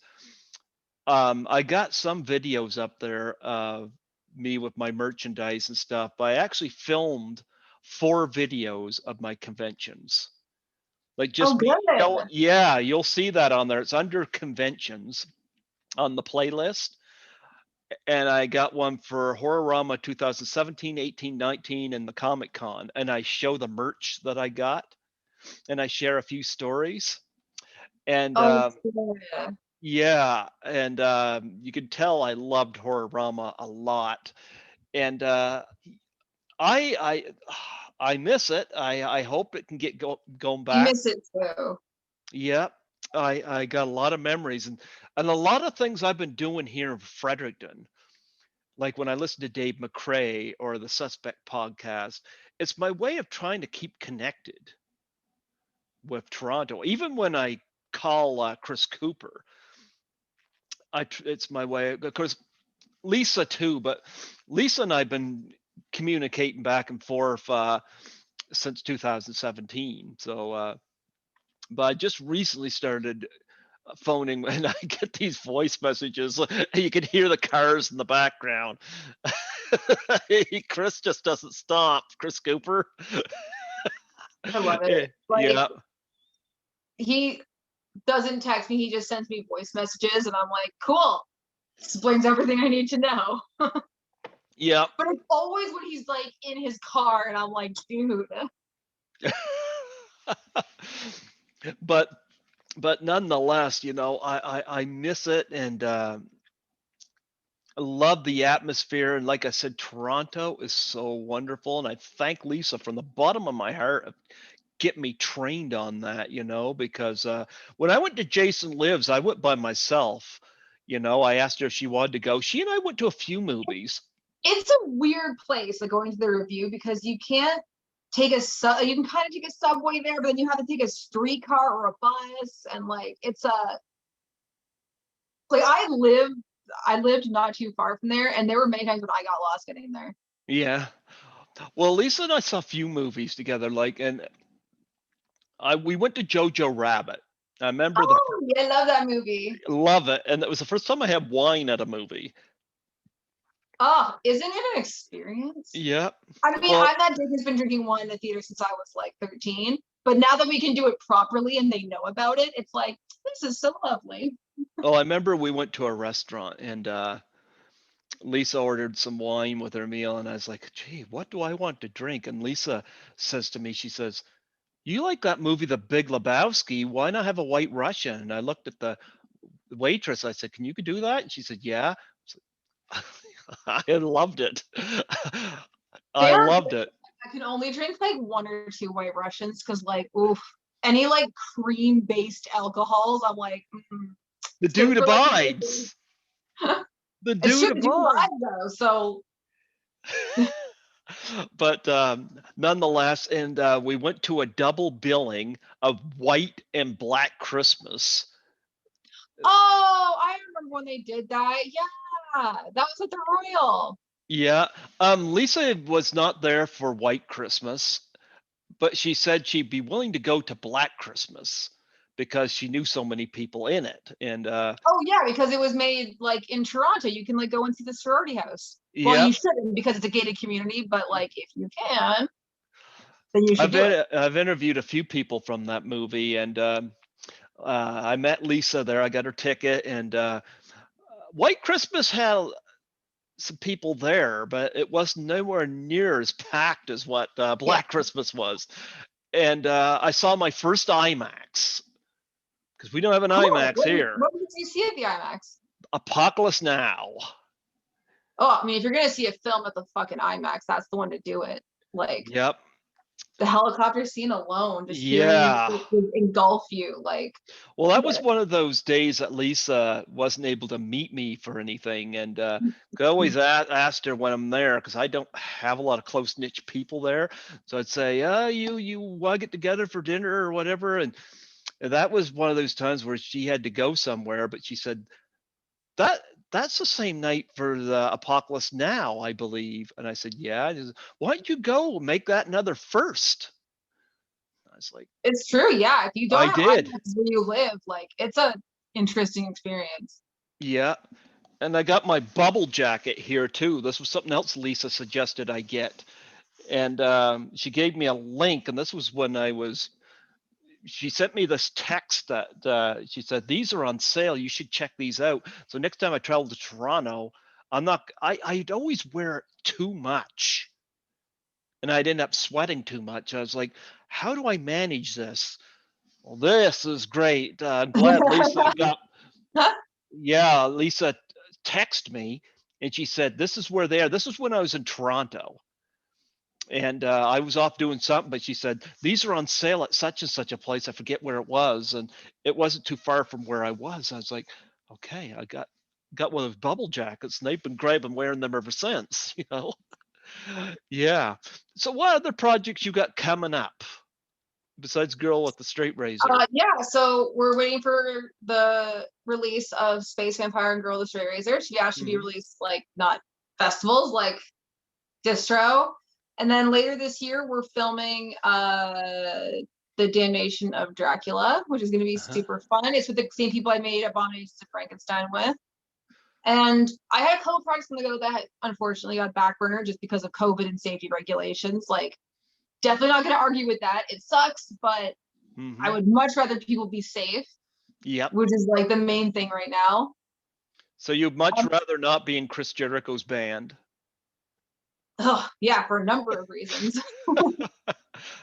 But yeah, so right now I've just been like focusing on working at the shop with Coop, and he's been teaching me just so much. Like, if you're Hmm. gonna hire a special effects makeup artist, fucking hire Chris Cooper. He's Hmm. wonderful.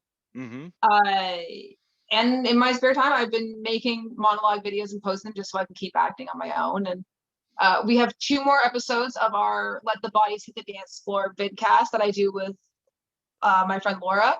Hmm. And they'll be dropping very soon. We recorded them, but there was like an issue with the audio, so now we have to fix that. But then they'll be released, so I'm super excited. But You got otherwise, it's basically we're just all surviving the pandemic.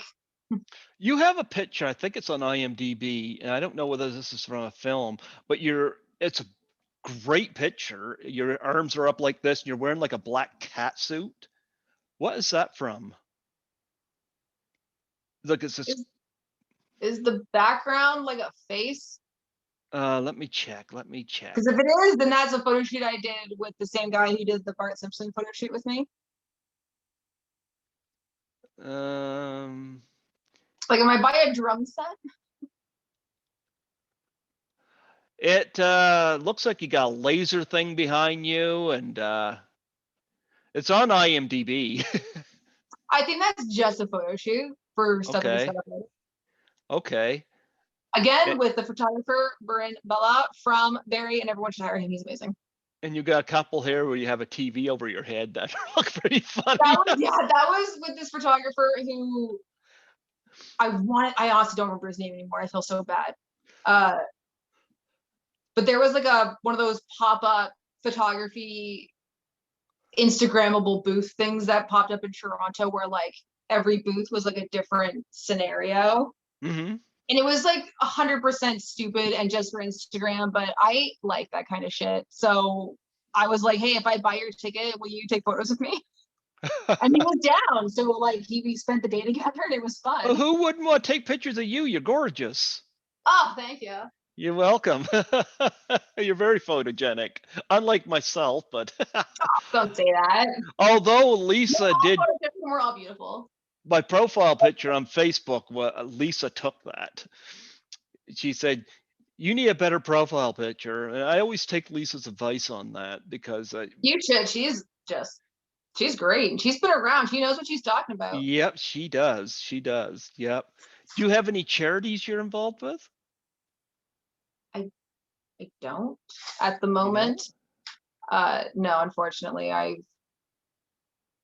been slacking this year on that. I mean, every year around Christmas time and New Year's, I make individual blessing bags to hand out to the homeless, and Okay. it's great. It's just it sucks this year because of COVID, where you can't just like because of the dangers of getting anything. It's very hard to distribute it. So I've been trying to find places that I can just give it to them that has a connection. Because I don't know if you know this, but Toronto right now is suffering a huge homelessness problem, and people are Oh, sending I out know. everywhere.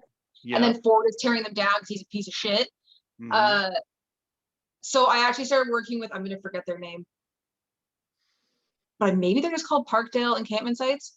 But I been working with them, and I was able to drop off all of the stuff that I had gained and made and everything, because all the bags that get made are like each individually filled with like feminine hygiene products, razors, shampoos, salts, or not salts, soaps, and food, and just bottles of water, socks, everything. This year they had gloves and masks and hand sanitizers in them, because that's what we have to fight against it right now. And I know they're having one of the hardest times fighting against it, considering they are in the situation that they're in.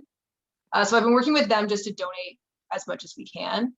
So that was nice. But yeah, unfortunately, I'm not doing as much this year as I would have liked to. Can I throw something out to you? Yeah. You're very artistic. I'm going to take a shot at this. You remember the ice bucket challenge? Oh, for ALS, like, Yep. yeah, that little viral video thing. Yeah. Well, one came out after that for suicide and depression awareness. Which is good. We need that, especially now. Like now Yep. more than ever, we need it. Unfortunately, Robin Williams left us way too soon, and an awareness challenge came out called the Doubtfire Face Challenge. And I did haven't this. seen that, but that sounds hilarious. I did the challenge, and I did one with Lisa in Toronto. I think it was 2018. And Lisa did the challenge. Ellen Udy of My Bloody Valentine did the challenge. Nancy McLaughlin did it in front of props from Jason Lives. James Balsamo did it. Sandy Johnson, aka Judith Myers from Halloween, had her husband dressed up as Michael Myers, and she did the challenge. It involves you taking a pie in the face, and you nominate 3 people. Yeah, Sandy did a great one. Her husband was dressed up like Michael Myers, and she nominated Felissa Rose, Nick Castle, and PJ Souls. Her husband put the pie in her face. She's got that nice Texas accent. But and I did one with Lisa in Toronto, and she did one when she was in LA with her son. And I've been throwing that out to people. It's just a challenge. It's not doesn't. I'm definitely gonna look into it now, because I've not heard of that. But I guess if it's from like 2 years ago, I don't know. I'm definitely gonna look into it now, though, especially if I can see someone get pied in the face. I'm always into that. Mm-hmm. Yeah. So would you be up for the challenge? I might be, but still like something that's still trending and happening. And like, Yeah. how do you donate money with it? Yeah, I never tell people to donate money unless they want to, you know. I just get this to me is an awareness thing. I never if people want to put a link up for a hotline or something like that, they can do that. You know, they can do that. Um, I never ask people to donate because I feel guilty about that. But I always, if people want to put a link up for some place where they can donate, like the Canadian Suicide Depression Awareness or anything like that, they can do that. Okay. Yeah.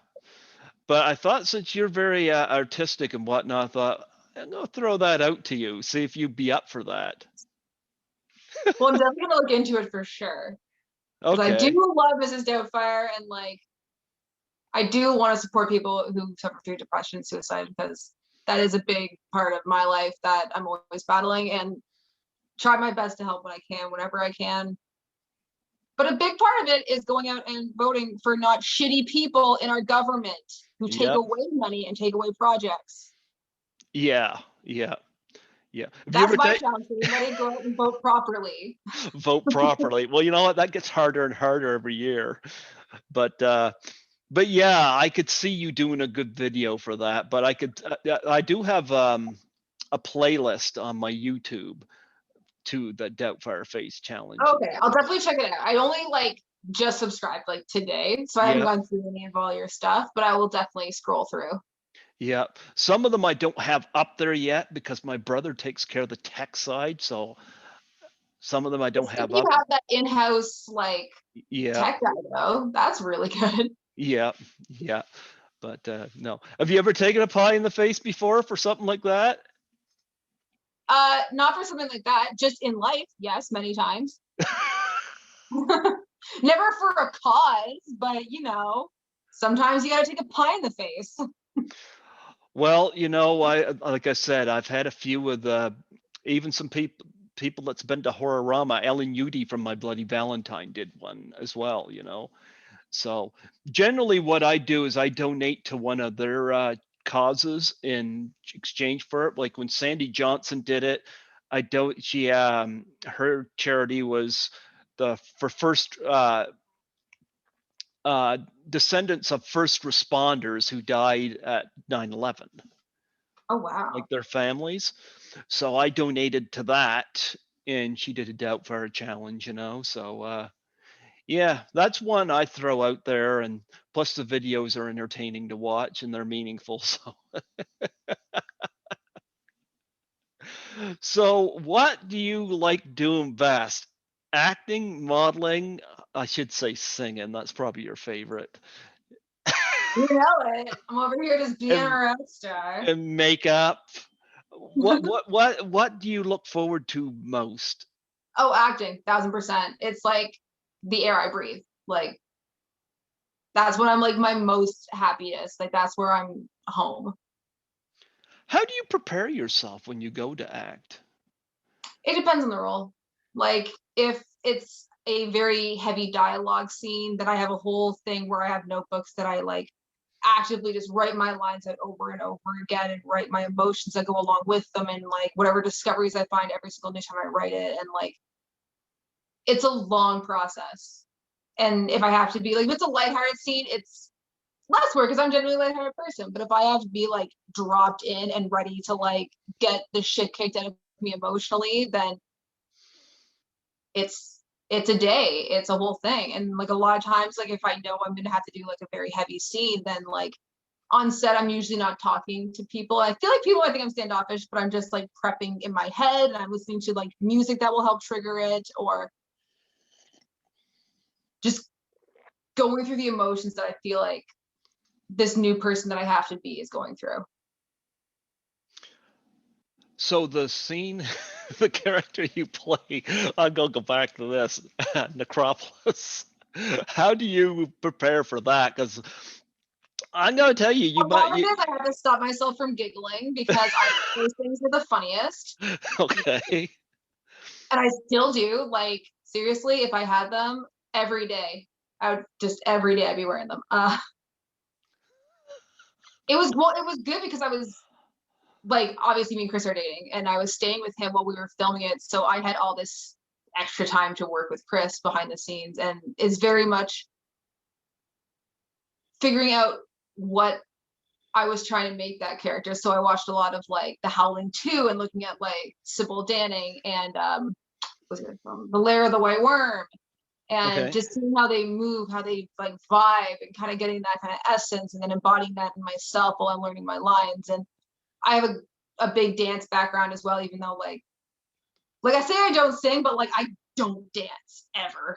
Unless it's like, yeah. But I like to incorporate a lot of that kind of movement into that character because I felt that she wasn't stiff and she wasn't rigid and she had this sexuality to her. And it was great becoming Eva. Like that's one of my favorite roles of all time. And I'm so very lucky I got to be a part of that film. Can we get you to sing and dance right here, right now? No. I'm going to talk to Chris Cooper. I'm going to say, I know somebody who you could have as a singer and dancer on stage with you Oh, guys. he knows. Like, he knows. Oh, We wow. toy with it, but I'm like, if you want someone to be in your music video, like I'll do some stuff, but I don't want to. I don't want to do that. Talk about the music video was for Chris Alexander, right? Oh shit! Hold on 2 seconds. I just have to grab a charger. Go ahead. Go ahead. Oh, gee, I love the background. Perfect background for Necropolis.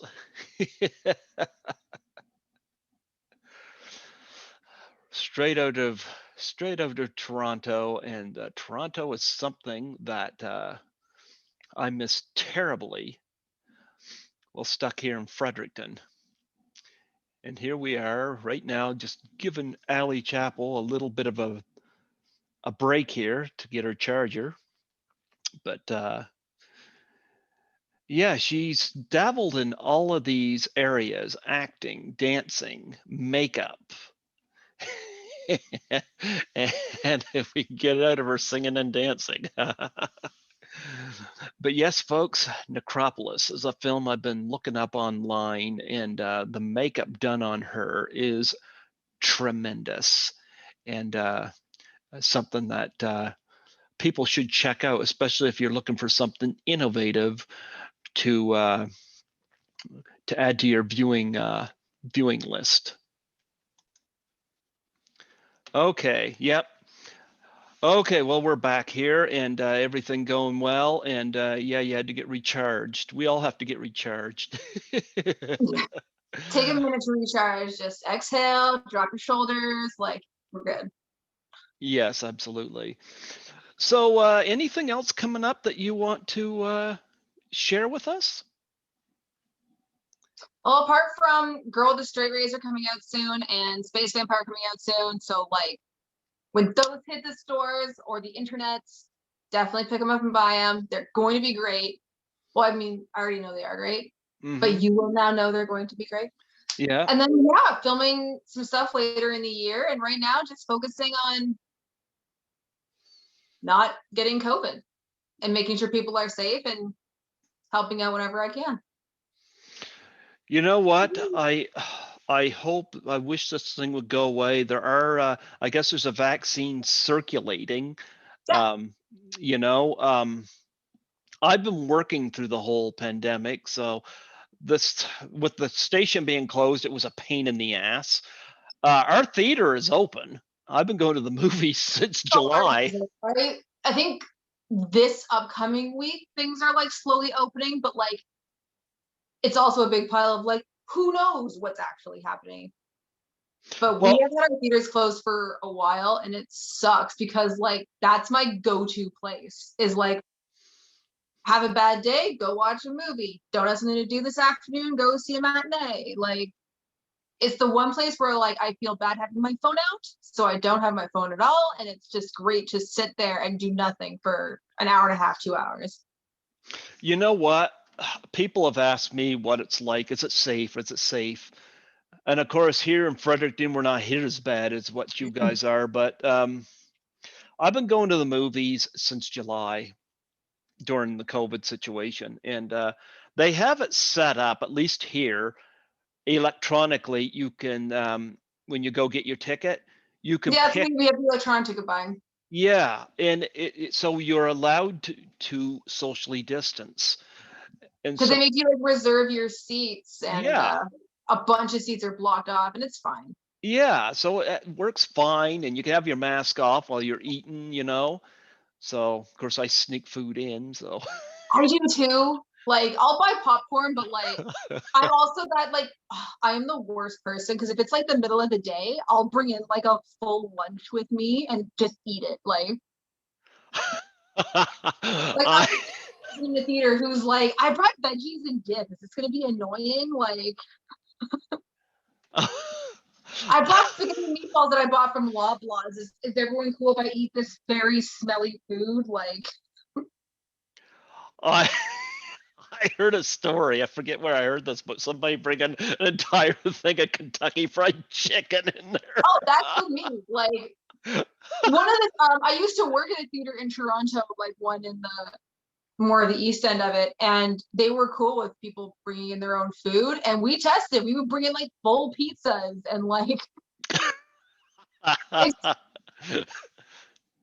also because I do that, I was more amped to be like, well, they're cool with us bringing this pizza in. I'm gonna go buy like 5 beers. Like I'm still gonna give them money. Yeah. So what are some of your favorite movies? Oh, I'm a big like cheesy loser. My favorite movie of like all time is Breakfast at Tiffany's. So not even remotely close to horror. It's just a beautiful film that I grew I've up with. got it here. I've got it here. It's funny you say that because knock on wood, I've got the daughter of Blake Edwards scheduled to come on here, Nice. the director of Breakfast at Tiffany's. Because I How do, did you know that? yeah. So you were supposed to be my 400th interview, but somebody canceled ahead of you, so you're number 399. This is Somebody, bullshit, Greg. oh, that guy had said he had a family emergency. He had to reschedule. I've had 2 reschedules the last short while, but yeah, I've got Breakfast at Tiffany's here. I think that's a great movie, and I've It is. had, It's been my favorite for like years upon years. Like I have like 2 different Breakfast at Tiffany's posters in my house and like one framed Audrey Hepburn poster. And I'm very much that girl, but I love it. It's great all around. I mean, Truman Capote is an amazing writer. Can't ever judge that. I have interviewed Audrey's eldest son on this podcast. Nice. He was in Rome, Italy, and I got that interview up on YouTube. I do tribute interviews of people passed away. I had Hitchcock's granddaughter on. That was a big one. Oh, that's very cool. Yeah, it allows me to kind of make them part of my show, despite the fact that they're gone. And I find Yeah. it's, yeah. Actually, it's interesting. And you got to keep their memories alive and their legacy alive. Speaking of which, I told Louis Therese this. Sarah Karloff, of course, the Yeah. daughter of Boris Karloff, said she's never done a con in Canada yet. Oh, And I interesting. suggested Horrorama. Now, she is one of the LA people, so that might, I don't know how pricey that would be, but It's usually pretty pricey with flying in and hotels and everything, but I actually already know Sarah too, weirdly enough. yep, I had And her not through on. like my normal means. We actually had a script with her involved, and we had the rights to some of the stuff that her dad had recorded, and it ended up falling through, but it was a really cool project, and I do hope that one day we get it back up. But at least we got the introduction to Sarah, and that was really cool. She was very sweet. Well, she said she'd be open to doing Horrorama. Cool. So that would be somebody to reach. And apparently, one of the things she does is she does a home video thing regarding her dad, which sounds like something interesting. Any of the panels that you remember specifically from Horrorama? Oh, the Queer Fear panel was the biggest one. It was a huge hit. Like, it brought in so many new people. Mm-hmm. Because obviously we're inclusive. It was just a matter of that year really announcing that, like, we're inclusive and we do support you. Like, please come and hang out with us and, tell us your stories. And I think that was a really great day. And I remember so many people came up to me afterwards being like, it was so cool that you had this panel, and it was just such a nice day and a great vibe that we had there. I saw 2 panels there. I saw Linnea Quigley, and I saw Jaretta and Carolina from the Demons cast, Demons 1 and 2 cast, when they did it. Carolina is so sweet. I got to get her on here soon, but she was quite lovable. But yeah, those are my memories. And I know Chris Alexander had asked me, and I think Louis Therese as well, to send me a list of people I've interviewed.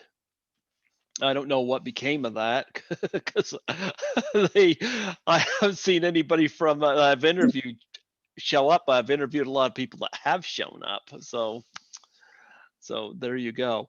In terms of Horrorama itself, is there any guests that blew you away that you guys got, that you met, that just blew you away?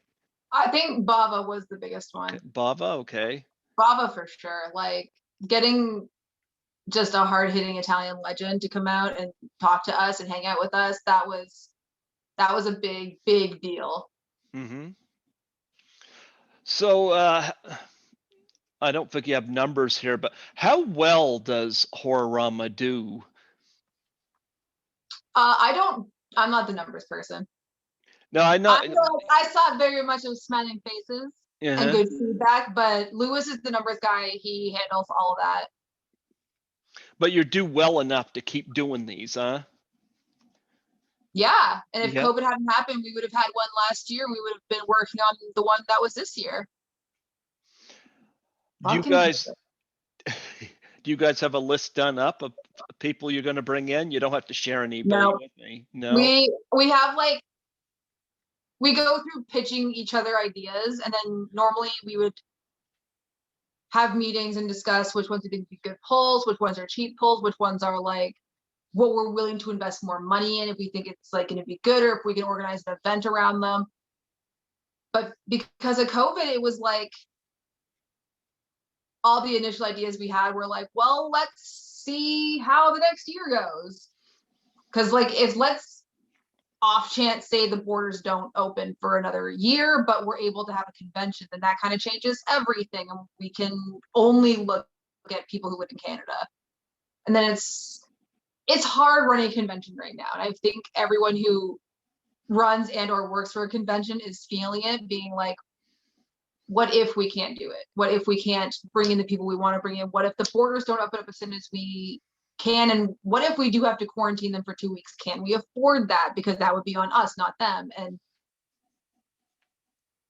it's a Yeah. tricky year. So all the guests that we kind of had an idea for this year are all backburnered, Mhm. and we'll talk about it at some point and hopefully figure something out. But it's all just a numbers game. If the numbers go down and the borders open up and we're allowed to bring people across, we'll see. How much of a struggle is getting people to obey the rules there in Toronto? I don't know. Have you heard about our weekly anti-mask protests with all those idiots? Oh Or like, man. oh, like it's an ordeal here. And there's been a lot of like mass illegal evictions happening, and the homeless rates going up, the unemployment rates going up. It's not great in our beautiful Ford nation, but hopefully now that everyone sees how not great it is, we can start making some like positive changes. And I know there's a vote happening this week on the 18th. So on February 18th, they are voting to defund the police, I think by 50%. So hopefully that helps, because that money could be allocated to programs that will actually help the communities and help people who are struggling make ends meet. I've had fun with the mask situation. I got a couple of custom masks. Honestly, the masks have been great. Like everyone who was, can sew has been making their own custom masks and selling them, and like people have been starting small businesses because of it. And it's so great to see that happening. And it's so great to see the beautiful things that have come from this pandemic. It's Just just like unfortunate. I'll show you two masks I've got. You'll love these.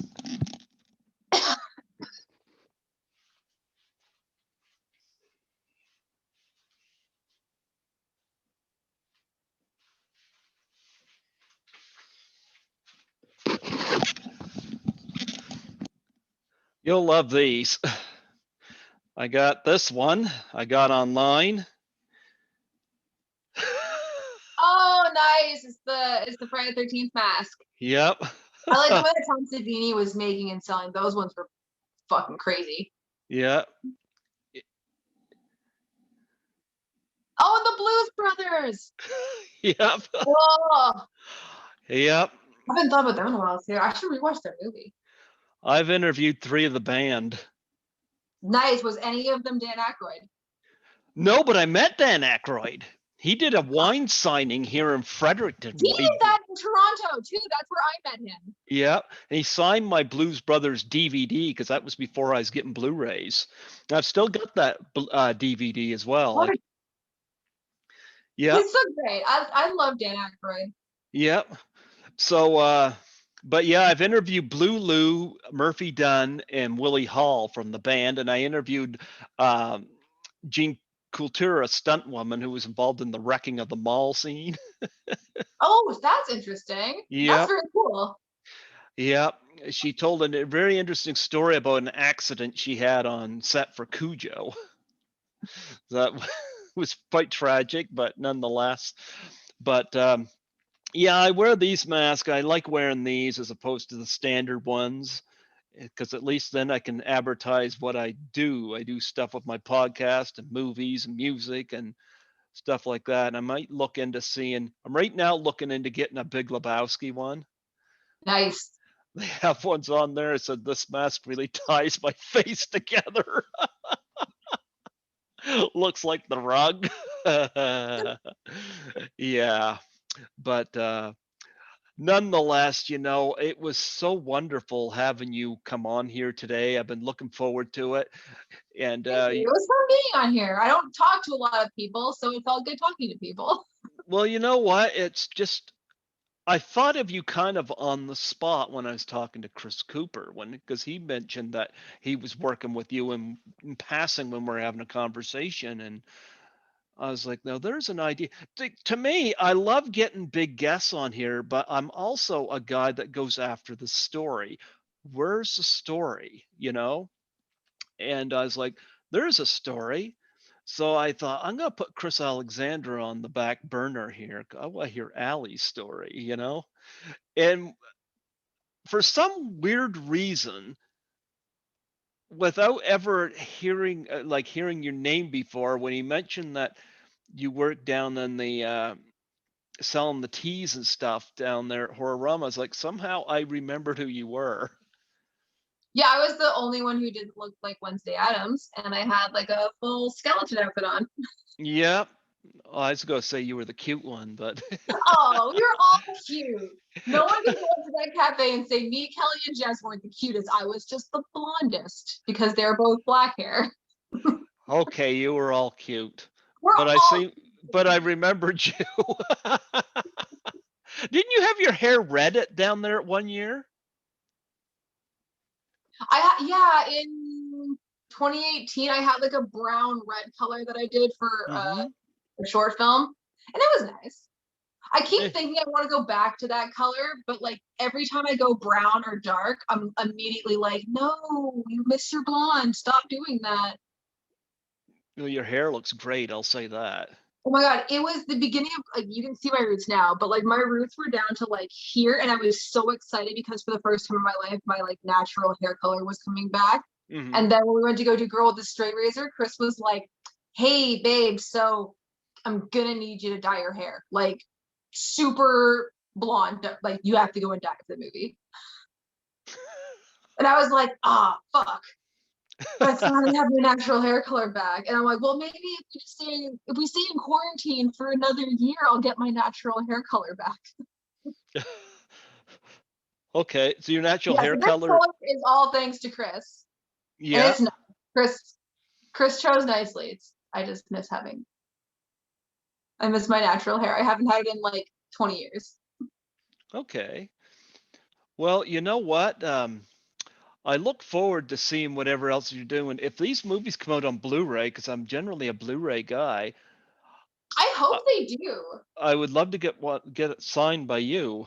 Of I course. would gladly order it from you. So I would do that. And Of course, we can definitely make that happen. I don't know 100%. Like I think they are, but for sure DVD and streaming. But yeah. fingers crossed that they are. Well, you know what? I don't do the streaming thing, and it's like I still go, like I said, go to the theater, but there's some movies that I want to see. I want the 13th Fanboy, of course, which is supposed to Yeah, come me out the too. 13th of August. I want to see Halloween Kills. Which they just announced maybe going to streaming. I know, Yeah, right? Because everything's so fucked right now that they're like, do we risk it and only have one day in a theater that everything goes into lockdown, or do we just put it on, home premieres and people can pay $20 for it? I yeah. don't want to pay $20 for it. Here's the downside to that. You could pay $20 for it, but you can invite a bunch of your friends over, and that's a loss. Yeah. And profit, like I'd be like, no, I wouldn't do that. I get why they might have to, but because of investors and whatnot. But They got to make money somehow. And yeah, you can only push your film so much before they're like, okay, you know what? We just need to release it. Well, so far, nothing I don't think has made money on streaming in terms of stuff that was supposed to come to the theater. Mulan didn't. You know what did though? Uh, Fucking that kids movie Trolls 2. That one made so much money that they were like, well, maybe we don't need to go to a theater anymore. And then everyone got this whole controversy thing, like, it's the whole thing. But they made, I guess because it's a kids' movie, then kids will be like, oh, rent it again. And then parents are like, yeah, all right. except I don't like kids' movies. I don't either, but like, I get it. Yeah. It is that debate where it's like, what do you do at COVID in this point? Like, do you keep postponing your film and postponing like the money you could be making and just take the risk of putting it on streaming quick? Mm-hmm. Because while I wasn't the biggest fan of it, I did pay the like $20 to see the new Craft movie. Because I was like, I don't want to wait for this to come on streaming somewhere else in a few months. And I would see it in theaters had it gone to theaters, but because of COVID, we couldn't. So I don't do that every time, but I definitely did it for that one. Okay. Waste of $20. Waste of $20. But I did it, and I'm happy to have supported them, especially Zoe Lister-Jones. I love her. I'll give her money any day of the week, even if her stuff isn't that good. Right now, it'll get there. I have faith in her. Well, speaking of theater experiences, like I love going to Jason Lives where everybody was just interactive.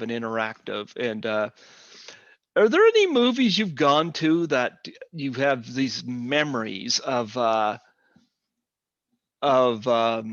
fans interacting with the movie? Have you gone to anything like that?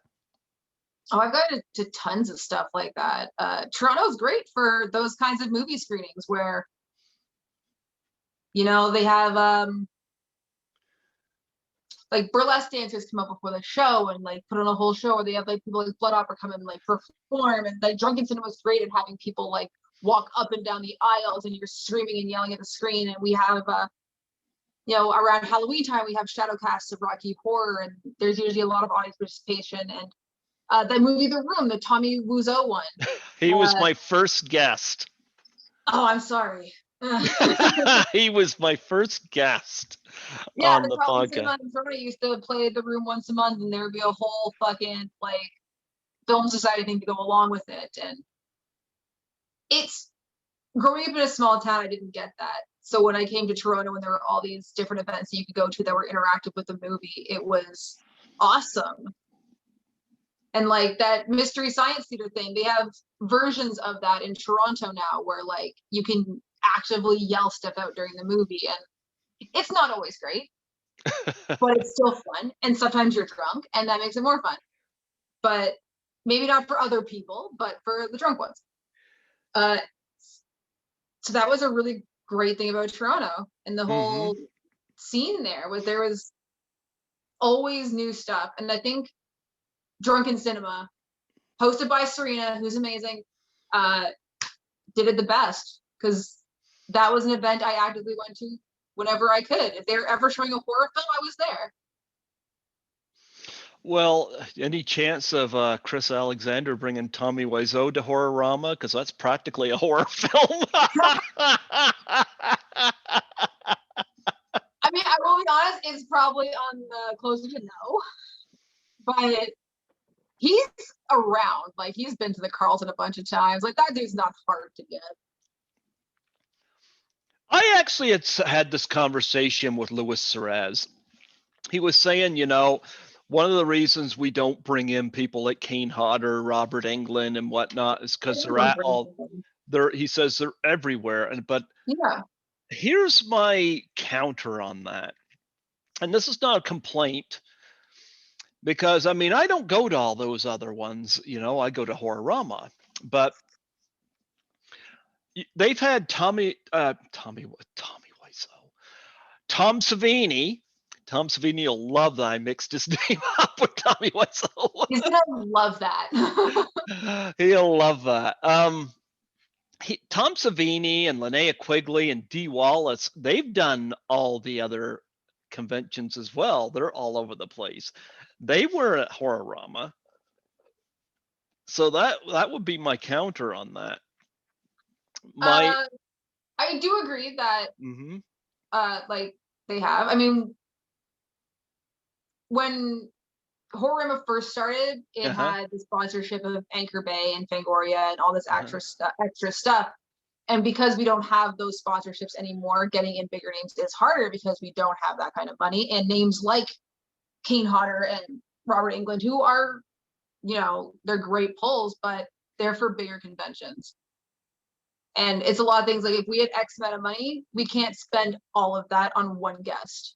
You're right. Yeah. No, I agree. And we try to bring in people who aren't, the convention steeples, because a lot of people who go to our convention go to all the other conventions and they're like, okay, cool, we've met these people. And it's like, yeah, everyone's fucking met Kane Hodder and everyone's done this. And it's like, I haven't. Don't go to more conventions, dude. He's at all of them. But we try to focus on bringing in people who aren't pulls like that and who aren't mainstream pulls. And it works for us because we are, I like to say we're not a mainstream convention because we're not. We're like a mom and pop shop convention. Mm-hmm. And so we like to cater that to, the people who want the weirder, the more like harder to find guests, the more like surprising guests you didn't know you wanted to meet. Like my baby Bruce Pittman. It was so great having him, and so many people were so excited. And like the fact that we got to have Lisa come in too, which was so like Lisa Charades. I should really know how to say her last name. I'm so sorry for listening. Mm-hmm. That was a huge pull, and like getting Baba, who doesn't do conventions in Canada, was huge. And it was better to invest in people like that versus people like Robert Englund. Because there's a good chance if you've gone to a convention in the last 3 years in Toronto, you've met him. Yeah, 3 years pre-COVID. Yeah. Although I got to admit though, Horrorama is my one convention, and I've been asked to go to Chiller and to Horror Hound. I don't have a passport, but I want to go to Horror Hound. That sounds like a really fun convention. the year Lisa had me be at her table, that was the same weekend that Horror Hound was going on. And I remember because a bunch of the Friday the 13th Part 5 people was hoping I would show up there. And I said, well, I don't have a passport. And it was the same weekend as Horrorama. And of course, I'm not going to turn down assisting Lisa. But I remember Lynn Griffin of Black Christmas had contacted Lisa and asked her when I was leaving Toronto, because she and her husband Sean Sullivan wanted to meet me because they've been on my show a few times. And Lisa got in touch with me and said that would you like to meet for lunch with Lynn and Sean? And so we met at this restaurant, and Lynn had a bunch of stuff there signed for me. Oh, that's so nice of her. That was pretty cool. That was pretty cool. And meeting Sean Sullivan, and I got a picture of the four of us all together. So that was pretty cool. So yeah, I'm enjoying it. I advertise Horrorama a lot. I'll add you on Facebook so you can see the pictures I have on. Yeah. So yeah, I'll add your personal page because Google just has you on the page you don't go on anymore. Yeah, my profile isn't super public when you try and Google search me. I had a couple incidences a few years ago, so I try to keep my personal one a bit more private. Stalker people? Just some pieces of garbage who like to dox, and it's not cool. You know what? That's not cool at all. That's a whole different thing. That's like in the past. It's all done now. Yeah, you don't need that. You don't need that. Well, Exactly. I hope Horrorama happens this year. I do too. Yeah. If not the next year for sure. Maybe 2022 was our year. But everyone, just if you want Horrorama to happen, wear a mask, get vaccinated. Like, be cool about this. Have you guys been vaccinated yet? You and Chris Cooper and Oh God, or no. We're like so far down the list. Like okay. it's right now it's still frontline workers and then long-term care facilities. Mm-hmm. So we're like the summertime is when we're looking at getting our vaccinations. Okay. Yeah. Yeah. And Well, that's the yeah, best case scenario. Again, it for is. Yeah. Well, you know what? I like what I'm seeing out of you, and like I said, my apologies. I haven't seen these films. It's not out of neglect. It's just like I said, I it's my out of accessibility, which is fine. yep. We'll, But we'll I figure it out. but like I said, when if they come out on Blu-ray, which I've cameoed in currently 9 James Balsamo movies, and I've been saying, James, get them on Blu-ray, and I'll order them for you. Yeah, 1000%. This is how strange social media is. You know who James Balsamo is? Because Chris Alexander does. The name sounds familiar, but like every name sounds familiar at this point. COVID Well, has warped my brain. well, James was on my show a couple times. I met him through Genevieve Rossi, and I was working overnight, so it was like 4 in the morning. I was having my lunch, and I get this email or this Facebook message from James Balsamo, and he says, "Would you mind filming your own death scene for Cool as Hell 2?" And I knew he was in LA, so it would have been midnight. So I called him because I knew he'd be up, and I was like, "What do you mean? Give me some context here." You can't just say that and then leave the conversation. What do you mean?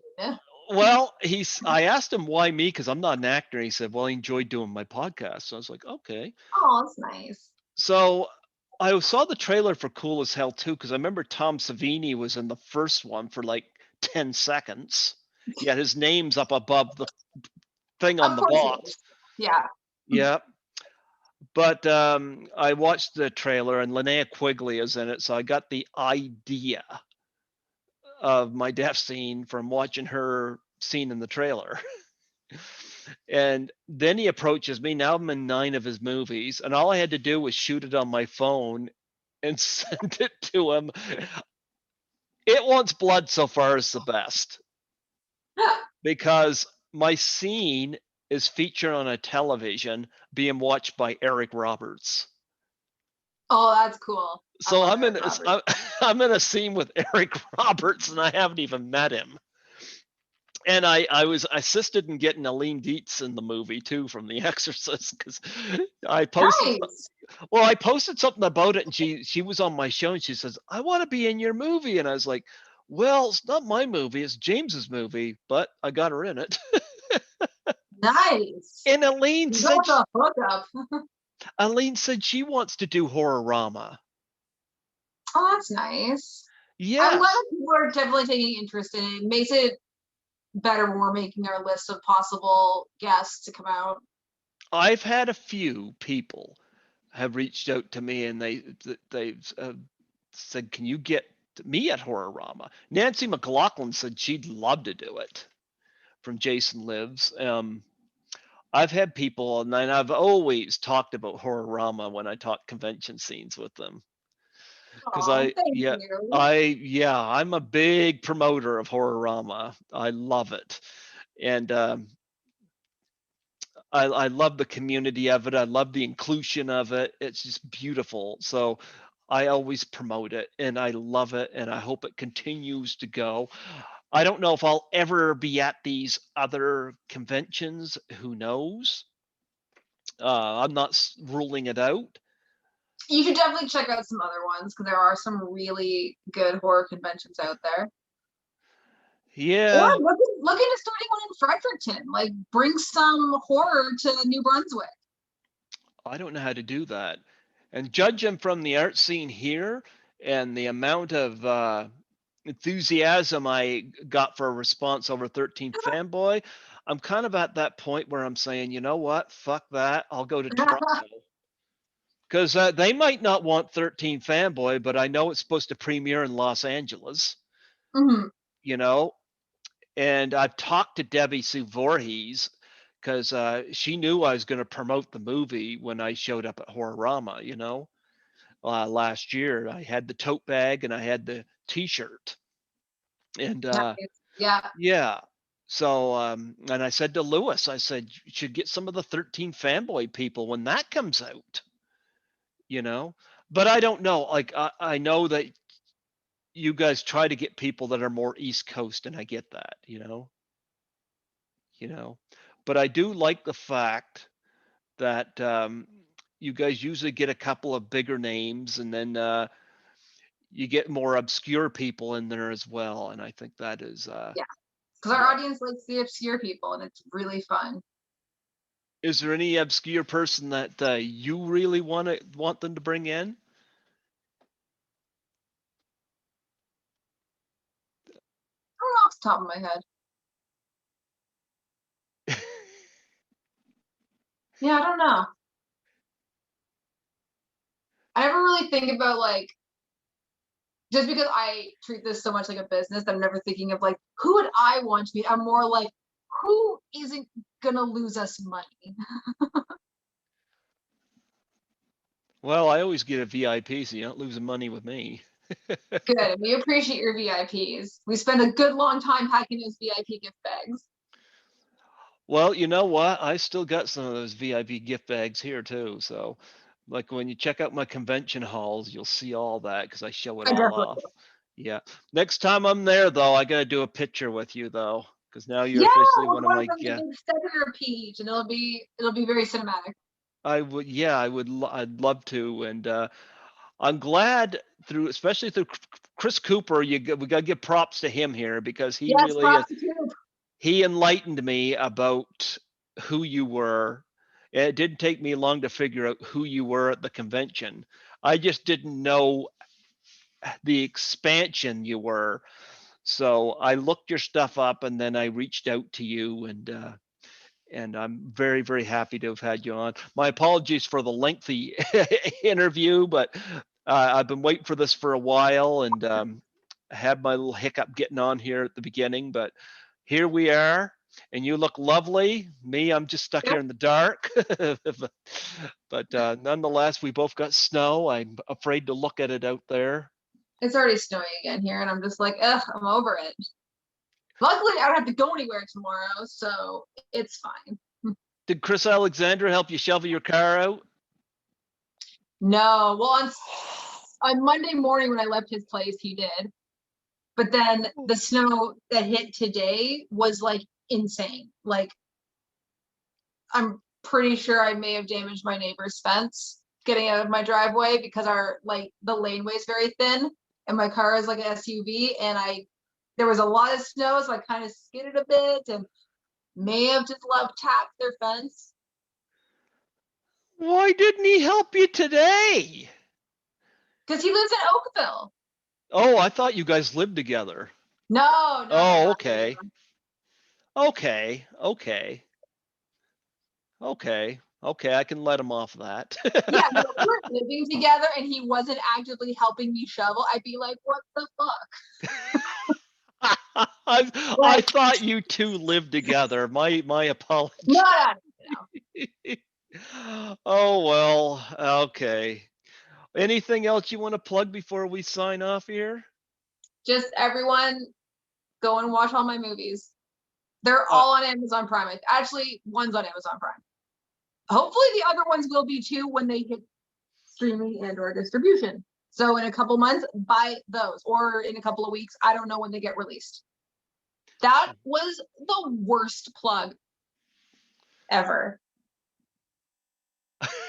But if you see Space Vampire or Necropolis Legion or Girl with the Straight Razor in the next couple of months, buy them. Or message me about buying Necropolis Legion because I have these DVDs and I'll autograph them for you. Is there commentary tracks and stuff on there? Yeah.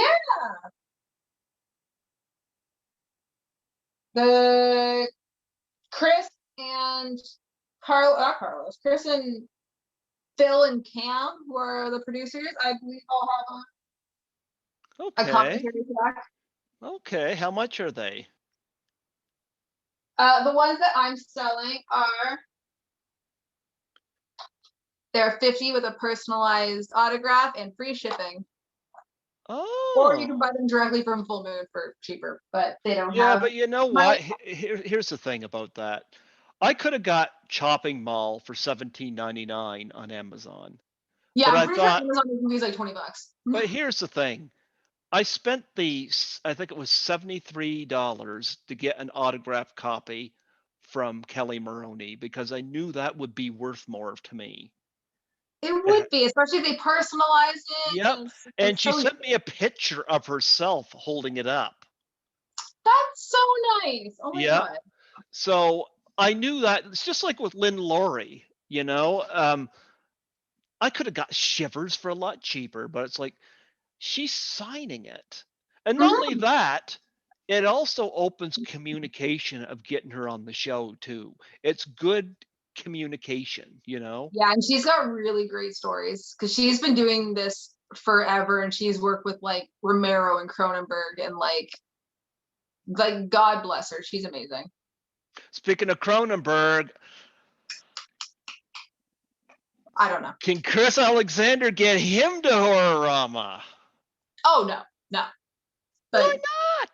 that dude is expensive. Like Doesn't he live in he Canada? would be like way too much money for us. Also, Well, Cronenberg doesn't really like the first convention he was really gonna do was Frightmare that was supposed to happen in Texas last year, and then COVID hit. And I lost my damn time to meet him. And all I want to do is meet Cronenberg. If we can get him at Horror, that'd be great, but he is a lot of money and doesn't really do this kind of thing. well, I've interviewed Stephen Lack from Scanners, and he'd be open to Nice. it. And he lives in New York, so he's East Coast. And you want Cool. me? I got a story about him. Stephen Lack was the hero in Scanners. When he came on my show, he shared with me his wife is from Moncton. Oh, that's cool. I thought that was so cool. So he knew he's been to Fredericton before, and he and I've kept connected. But he's somebody because I remember when I met Louis Del Grande at Yeah. Horrorama. Yeah, Yeah, Louis. I haven't got him on here yet. I've been trying, but I mentioned Stephen Lack to him, you know, and Mhm. yeah, they good converse there. So yeah, I'll have to send the list to Chris again and highlight the people that are East Coast and see how that works out. And yeah, see how that works out. How far out are you guys comfortable with in terms of East Coast? Honestly, it has to depend on the person and if they're going to be a good pull, if they're going to make us money, how much they cost. Mm-hmm. Okay. Because there are people who we would love to get in, but we're like, ooh, no, you're too much money. We won't make that back. So it's a lot of like Yeah. figuring out those logistics and then being like, well, if we're spending more on this person, it means we can't spend more on other people. And are they worth it? Because if we don't bring in other people, like it's a money game for sure. But that's the joys of running a convention, is figuring all that out. And I Yeah. feel like every year we do it pretty well and we get a really solid lineup of people. I'm looking forward to the next lineup, you know, and I'll be promoting it. I'm part of the Horrorama Facebook page. So I'll be promoting it, of course, and looking forward to seeing what is coming up. And I don't know when they're going to start. Oh, I'm hoping I'm hoping COVID doesn't prevent them from announcing guests. It will prevent a lot of things, but Because I know before they would start. I think Lamberto Bava was announced. I think April that year. yeah, And I don't know if you guys are going to be announcing people that early this year, but no, and like it's hard to like if the borders open up, like if they decide, in September that they're going to open the borders in October, we don't have enough time to plan a convention around that. So we can't we can't plan a convention until we fully know what's happening with COVID. Yeah. So we're basically just in an awesome holding pattern until COVID dies. Oh my goodness. Well, I've been watching what's been going on in Toronto. Yeah. People need to wear their masks and social distance. Yeah. And wake up. And I know it seems like a hard thing to do, especially in the winter, and we do want to be around other people, but like a little bit longer, guys. Just do Zoom stuff. This is cool, but like just hold on a little longer. Yeah. Yeah. Well, I've enjoyed having you on today, and this has been wonderful. And I'd say next year about this time, I'm going to watch and see what you're doing, and I'd love to have you back on. Of course, I'm always happy to be on. Yeah, and you check out my YouTube, and I got some convention videos on there, and my haul videos, and take consideration on the Doubtfire Face challenge. I think you'd be great for that. And yeah, and yeah, we'll take it from here. But yeah, Horrorama, my favorite convention. Yes, everyone should love Horrorama. Right now it's scheduled for October 2nd and 3rd. I'm hoping it'll stay that way. We'll see what happens. I gotta admit, I like it when it's at the end of October/November. I like that. I like it when they schedule it then, because it's closer to Christmas time, and I know I'm gonna have those Christmas days off, so it's like 2 vacations. Nice. But I'm definitely going to do Horrorama if it comes back again. I'll do that every year. That every year. You just need more diehard fans, and it'll be perfect. What other conventions do you recommend? What ones do you recommend that you really enjoyed? Frightmare in the Falls. Okay. It's in Niagara Falls. Takes place in October area, like generally one of those weekends. They're super great, and they're a border town, so they're really good with getting bigger guests. And it's run by a really great guy. Okay. The Frightmare, like Texas Frightmare in Texas, is huge and amazing, and like I had the best time going there. That place was great. I also just genuinely like all the Comic Cons, the Toronto one, the Hamilton one, the London one. They're all across the board. Super great. They're run by great people. They have a great volunteer system, and they usually get some pretty fun guests. And they're like smaller than a Fan Expo. Like Fan Expo is fine. It's just it's huge and it's too much money and there's too many people. Yeah. But if you're looking for horror, it's us and it's Frightmare, in my opinion. Okay, Frightmare in the Falls. I'll have to look at. Yeah, Texas Frightmare in the Falls. But if you're coming to Canada, like, yeah, Frightmare in the Falls is the one to go to. It's beautiful. It's nice and big. They get really great guests and they have great panels. Tons and tons of places to buy shit. It's in Niagara Falls. Like you're right by Clifton Hill, so like spend a day at the con and then I don't even know. I don't even know where that is. Like I'm just beginning to navigate Toronto, getting comfortable there. Oh no, Niagara Falls is way easier. It's like, it's so much easier. Okay. It's not like Toronto where there's like huge big buildings and whatever. Like Niagara Falls is very touristy, but compared to Toronto, small, which is nice. Okay.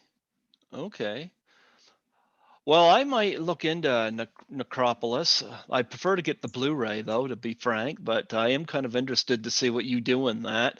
It's fun. It's a fun movie. And I love Lynn Laurie.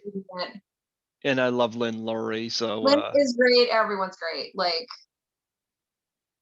just bless their little hearts. They're so wonderful people. Well, watching the clips I've seen of you in that, you kind of put me in mind of Linnea Quigley in Return of the Living Dead. Oh, Good. Because she's a very big inspiration to me, so I appreciate that. I had Linnea on my birthday after I met her at Horrorama, and that was interesting. So Oh, that's awesome. yeah. Well, I'm not going to keep you any longer because I think I've kept you long enough. Oh wow, it's after 8 o'clock. This has been like a solid 3-hour convo. Well, you know what? My longest interview has been back in January. I had Craig Muckler on from Microwave Microwave Massacre, and he talked for 4 hours. By the way, I'm glad that I just brought that name up because Craig wants to do Horrorama, and he said that he's done Delirium Magazine. Yeah, I think that's actually how I know him, is because he did Delirium Magazine. Yeah, well, he said he would love to do Horrorama as well. Cool. See, I've been plugging your event. No, we appreciate it. Yeah, but he said, yeah, he definitely wants to do it. Definitely wants to do it. I said, I have no pull in that. I can only bring the names up, but but anyway, before I let you go, I would love to get a plug for my show from you. All right. Oh my God, what is your show called? Python's Paradise. Python's Paradise? Yeah. And where is it? Fredericton, New Brunswick, Canada. Oh, I meant like, where can people find it? I should have rephrased that better. Oh, well, it's on YouTube. All right. That's the best place to find it right now. Python's Paradise on YouTube. And Greg Gilbert, of course, the host. Yeah. Do you just want like a tune into kind of thing? Yeah, announce your name. Okay. Yeah. All right. 3, 2, 1. I'm Allie Chappell, and I had so much fun recording with Greg Gilbert for the Python's Paradise podcast, and I would love it if everyone could tune in and subscribe right now. Absolutely. And in closing, I gotta say, you are stunning. You're beautiful. Thank you. Yeah, you are. I love your put hair. On makeup today. Not all makeup, but some of it. You put makeup on for me? And here I'm sitting here all dark. I want to be on Zoom chat looking like the grossness that I am on a day-to-day basis. You don't look gross at all. Are you kidding me? Oh my God, no. Without makeup on, my eyes are so baggy. Chris has to deal with it all the time. I'm like, I'm not wearing makeup around you. You've earned this privilege. Is that when he takes his hat off and shows his Mr. T cut? No, that's like just before bed. He'll take it off. He'll wear it through the entire day. Is he, when he takes it off, does he have hair like Linus from Charlie Brown? No, he's nice and clean too. like running around his head all the time. I love bald dudes. I love touching their heads. I know that's super not cool, but I'm always just like, I'm just gonna touch your head very gently and just give you like little kisses. Oh gee, I should shave my head. I'm starting to grow my hair out. Well, that's like my thing. I'm like really weird with bald people. Yeah. So if you met Stone Cold Steve Austin, he'd have to have you restrained? No, I'm not into him. He's like not who I would go for if I was going for like he's bald. Famous bald people. Like, I guess Jason Statham's not fully bald, but he's getting there. When that dude goes fully bald, he's like the #1 choice. I loved him in Snatch. Travolta, when he's bald, is pretty good. There you go. Love Statham in Snatch and in Crank. Those are the two go-tos. I love that dude in literally everything. Like him in Ghosts of Mars, which I rewatched recently, completely forgot he was in, and he's so good. That reminds me, another person who said she'd love to do Horrorama is Sandy Johnson. Judith Myers in Halloween. Yep. And she lives in Texas, so I don't know if you guys could call that East Coast. I don't know. I don't know these things. Terry McMinn from Texas Chainsaw Massacre said she'd be open to it. Speaking of Texas. See, I've been promoting Horrorama, and I've had some people that said, "Yeah, I'd love to do Horrorama in Toronto." Oh, that's good. We appreciate it. Yep. So, yeah, I'm out here hauling for you guys and hoping that Horrorama becomes one of these things that keeps going. I think if it keeps going, it could get bigger and it could get bigger. And Yeah, maybe you I guys could get agree. even bigger sponsors, because I think that would be wonderful. I love the it's just you're not waiting in a line for 3 hours. I like that No, part of it. And it's inclusive. It's a community. yeah, It's fun. and I got lots of T-shirts from it and everything. Oh, that's all that matters then. Yeah, I love it. I had so much fun, and I'm hoping, knock on wood, that we have 2021 for Horrorama. Knock on wood. Hopefully. Well, Allie, I bid you a wonderful day. You call Chris Alexander and tell him to get over there and shovel your driveway out so you don't have to. Oh, it's been shoveled now. Like my landlord brought a plow in to shovel it, so that was nice. Oh, there you go. Well, I've heard it going out there, but I still will have to pull that stuff off my car. So, Oh, yeah. it's lame. You know what? Back when I lived at my house that I grew up in, this is the first time I experienced this.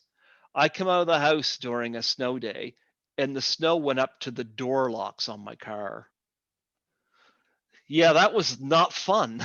No, those are those days where I'm like, I'm going back inside. Yep.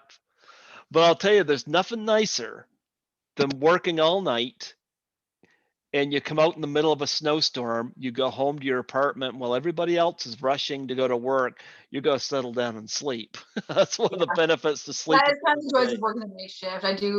I have worked a night shift job before, and I've kind of missed it. Some people But at the don't, same time, like my sleep schedule is so fucked up that I don't even know at this point what schedule of job would work for me anymore. you know what? A lot of The people joys don't, of COVID. yeah, a lot of people don't like working nights. I like it because most times there's nobody else around. I can just plug into my podcast and that would be Yeah, it. do your thing. Do my thing, and I can do that and then just Okay. go home in the morning. I like that. Yeah. But anyway, we are talking to Ali Chappell, excuse me, from Necropolis, Legion, and various other movies. But that one there has caught my attention because you have an interesting makeup job done in that. So, and you're absolutely gorgeous. I'll say that again. And Thank you. I'm looking forward to seeing you at the next Horrorama. I'm looking forward to seeing you too. Hopefully it's sooner rather than later. And And hopefully you'll let me know when this is posted. I will let you know. You'll know before it goes public. So there you go. I usually Awesome. my brother does these up, and he's been dealing with my folks, so he's been very Yeah. slow at getting these. Family and health come first. Yeah, yeah. So most certainly now I'll probably have the video of this up on a playlist on unlisted, but I usually when I post them out, it's usually the audio because that's most people listen to these in their car. You know, Yeah. I never. I definitely when I listen to a podcast, it has to be an audio thing because yeah, I plug it into my car for my commutes and I've had people say to me, "You should cut them down into segments." And I said, "I'm not dealing with today's generations of not being able to pay attention. If Craig Muckler goes 4 hours, if you can't listen to it all, figure out where you left off. exactly. If you're invested in it, then you'll listen to it. If you're not, you won't. I can't deal with today's generation's lack of attention." That's fair. No, I agree. Yep, absolutely. Well, Allie, thank you so much for coming on here today and Thanks for having reminding me. reminding me why I love Toronto, why I love Horrorama. And again, special shout out to Blood Opera, who's uh, talked very highly of you, and I'm really. Yeah, they fucking better. And I got to remember, you call call him Coop. I'm gonna start calling him Coop. I'm gonna Well, start it's calling. because my boyfriend's name is Chris, so when I call him Chris, and it just gets too confusing because like one's like my mentor and buddy, and the other one's like my boyfriend and buddy, and it's easier if I just call one Chris and one Coop. Yeah, and one's got the hat and the other's got the big tattoo on his head, Oh yeah, like Bam Bam but also Bigelow. has a pretty good hat. He has a nice like flat brim Halloween one. He wears Yeah. it in the shop a lot. This is like our private personal times when we're in the shop and he's wearing a hat. There you go. Well, Allie, I bid you a wonderful evening. I thank you so much for coming on here, and I hope to get back to Toronto soon. I miss it terribly. Yes, 1000% come back.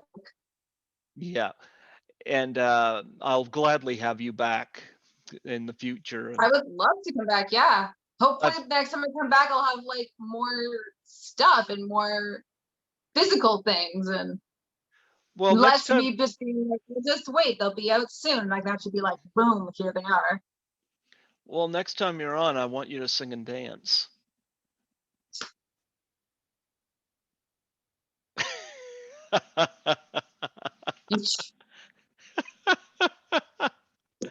You sing and dance.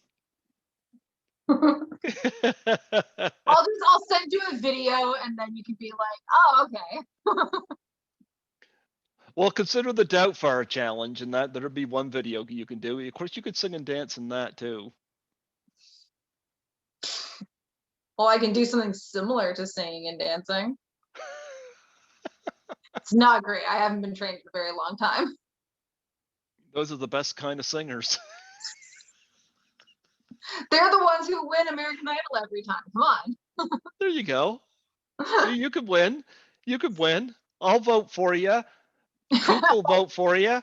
Chris Alexander will vote for you. Light up the phones. There you go. I bet Lynn Laurie will vote for you. Oh, I would hope so. There you go. There you go. See, you're going to get your own record contract soon. We'll see. We'll back burner that one for now. Maybe. I don't know. Maybe. And then we could have you sing at Horrorama.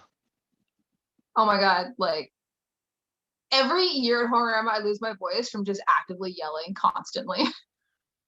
There you go. That makes for an interesting performance. Oh yeah, it's me just always yelling at people, and not for like angry things. It's usually just yelling at people that I know and just feel like making fun of them very loudly. There you go. Like Chris Alexander, you make fun of him loudly? All the time, but it's done from a very deep place of love. Because he's my baby. There you go. There you go. Well, thank you so much, Allie. I'm having a hard time pulling away from this because you're just an engaging personality, and I could see why Chris Alexander keeps you around. You're very infectious. Not the only reason he keeps me around. You're beautiful. Also, built-in actor. Built-in actor. Well, I hope he keeps using you. He's gotten some great stuff out of you. You're very the camera loves you, so there you go. Hopefully, yeah. I mean, I love working with Chris. It's like I get to work with my best friend, and it's great. Well, you know what? Hopefully, we'll see even some makeup stuff out of you in the future as well when working with Coop. So there you go. So a lot of promising things. You're working from several different venues there. So yeah. So here's to Horrorama 2021. Knock on wood. Hope it goes, and I'm looking forward to seeing you there. So you have yourself a wonderful day or wonderful evening, Allie Chappell, and I'll be talking to you, and I'll add you on Facebook. Perfect. All right. Have a good night. You too. You take care. Bye-bye.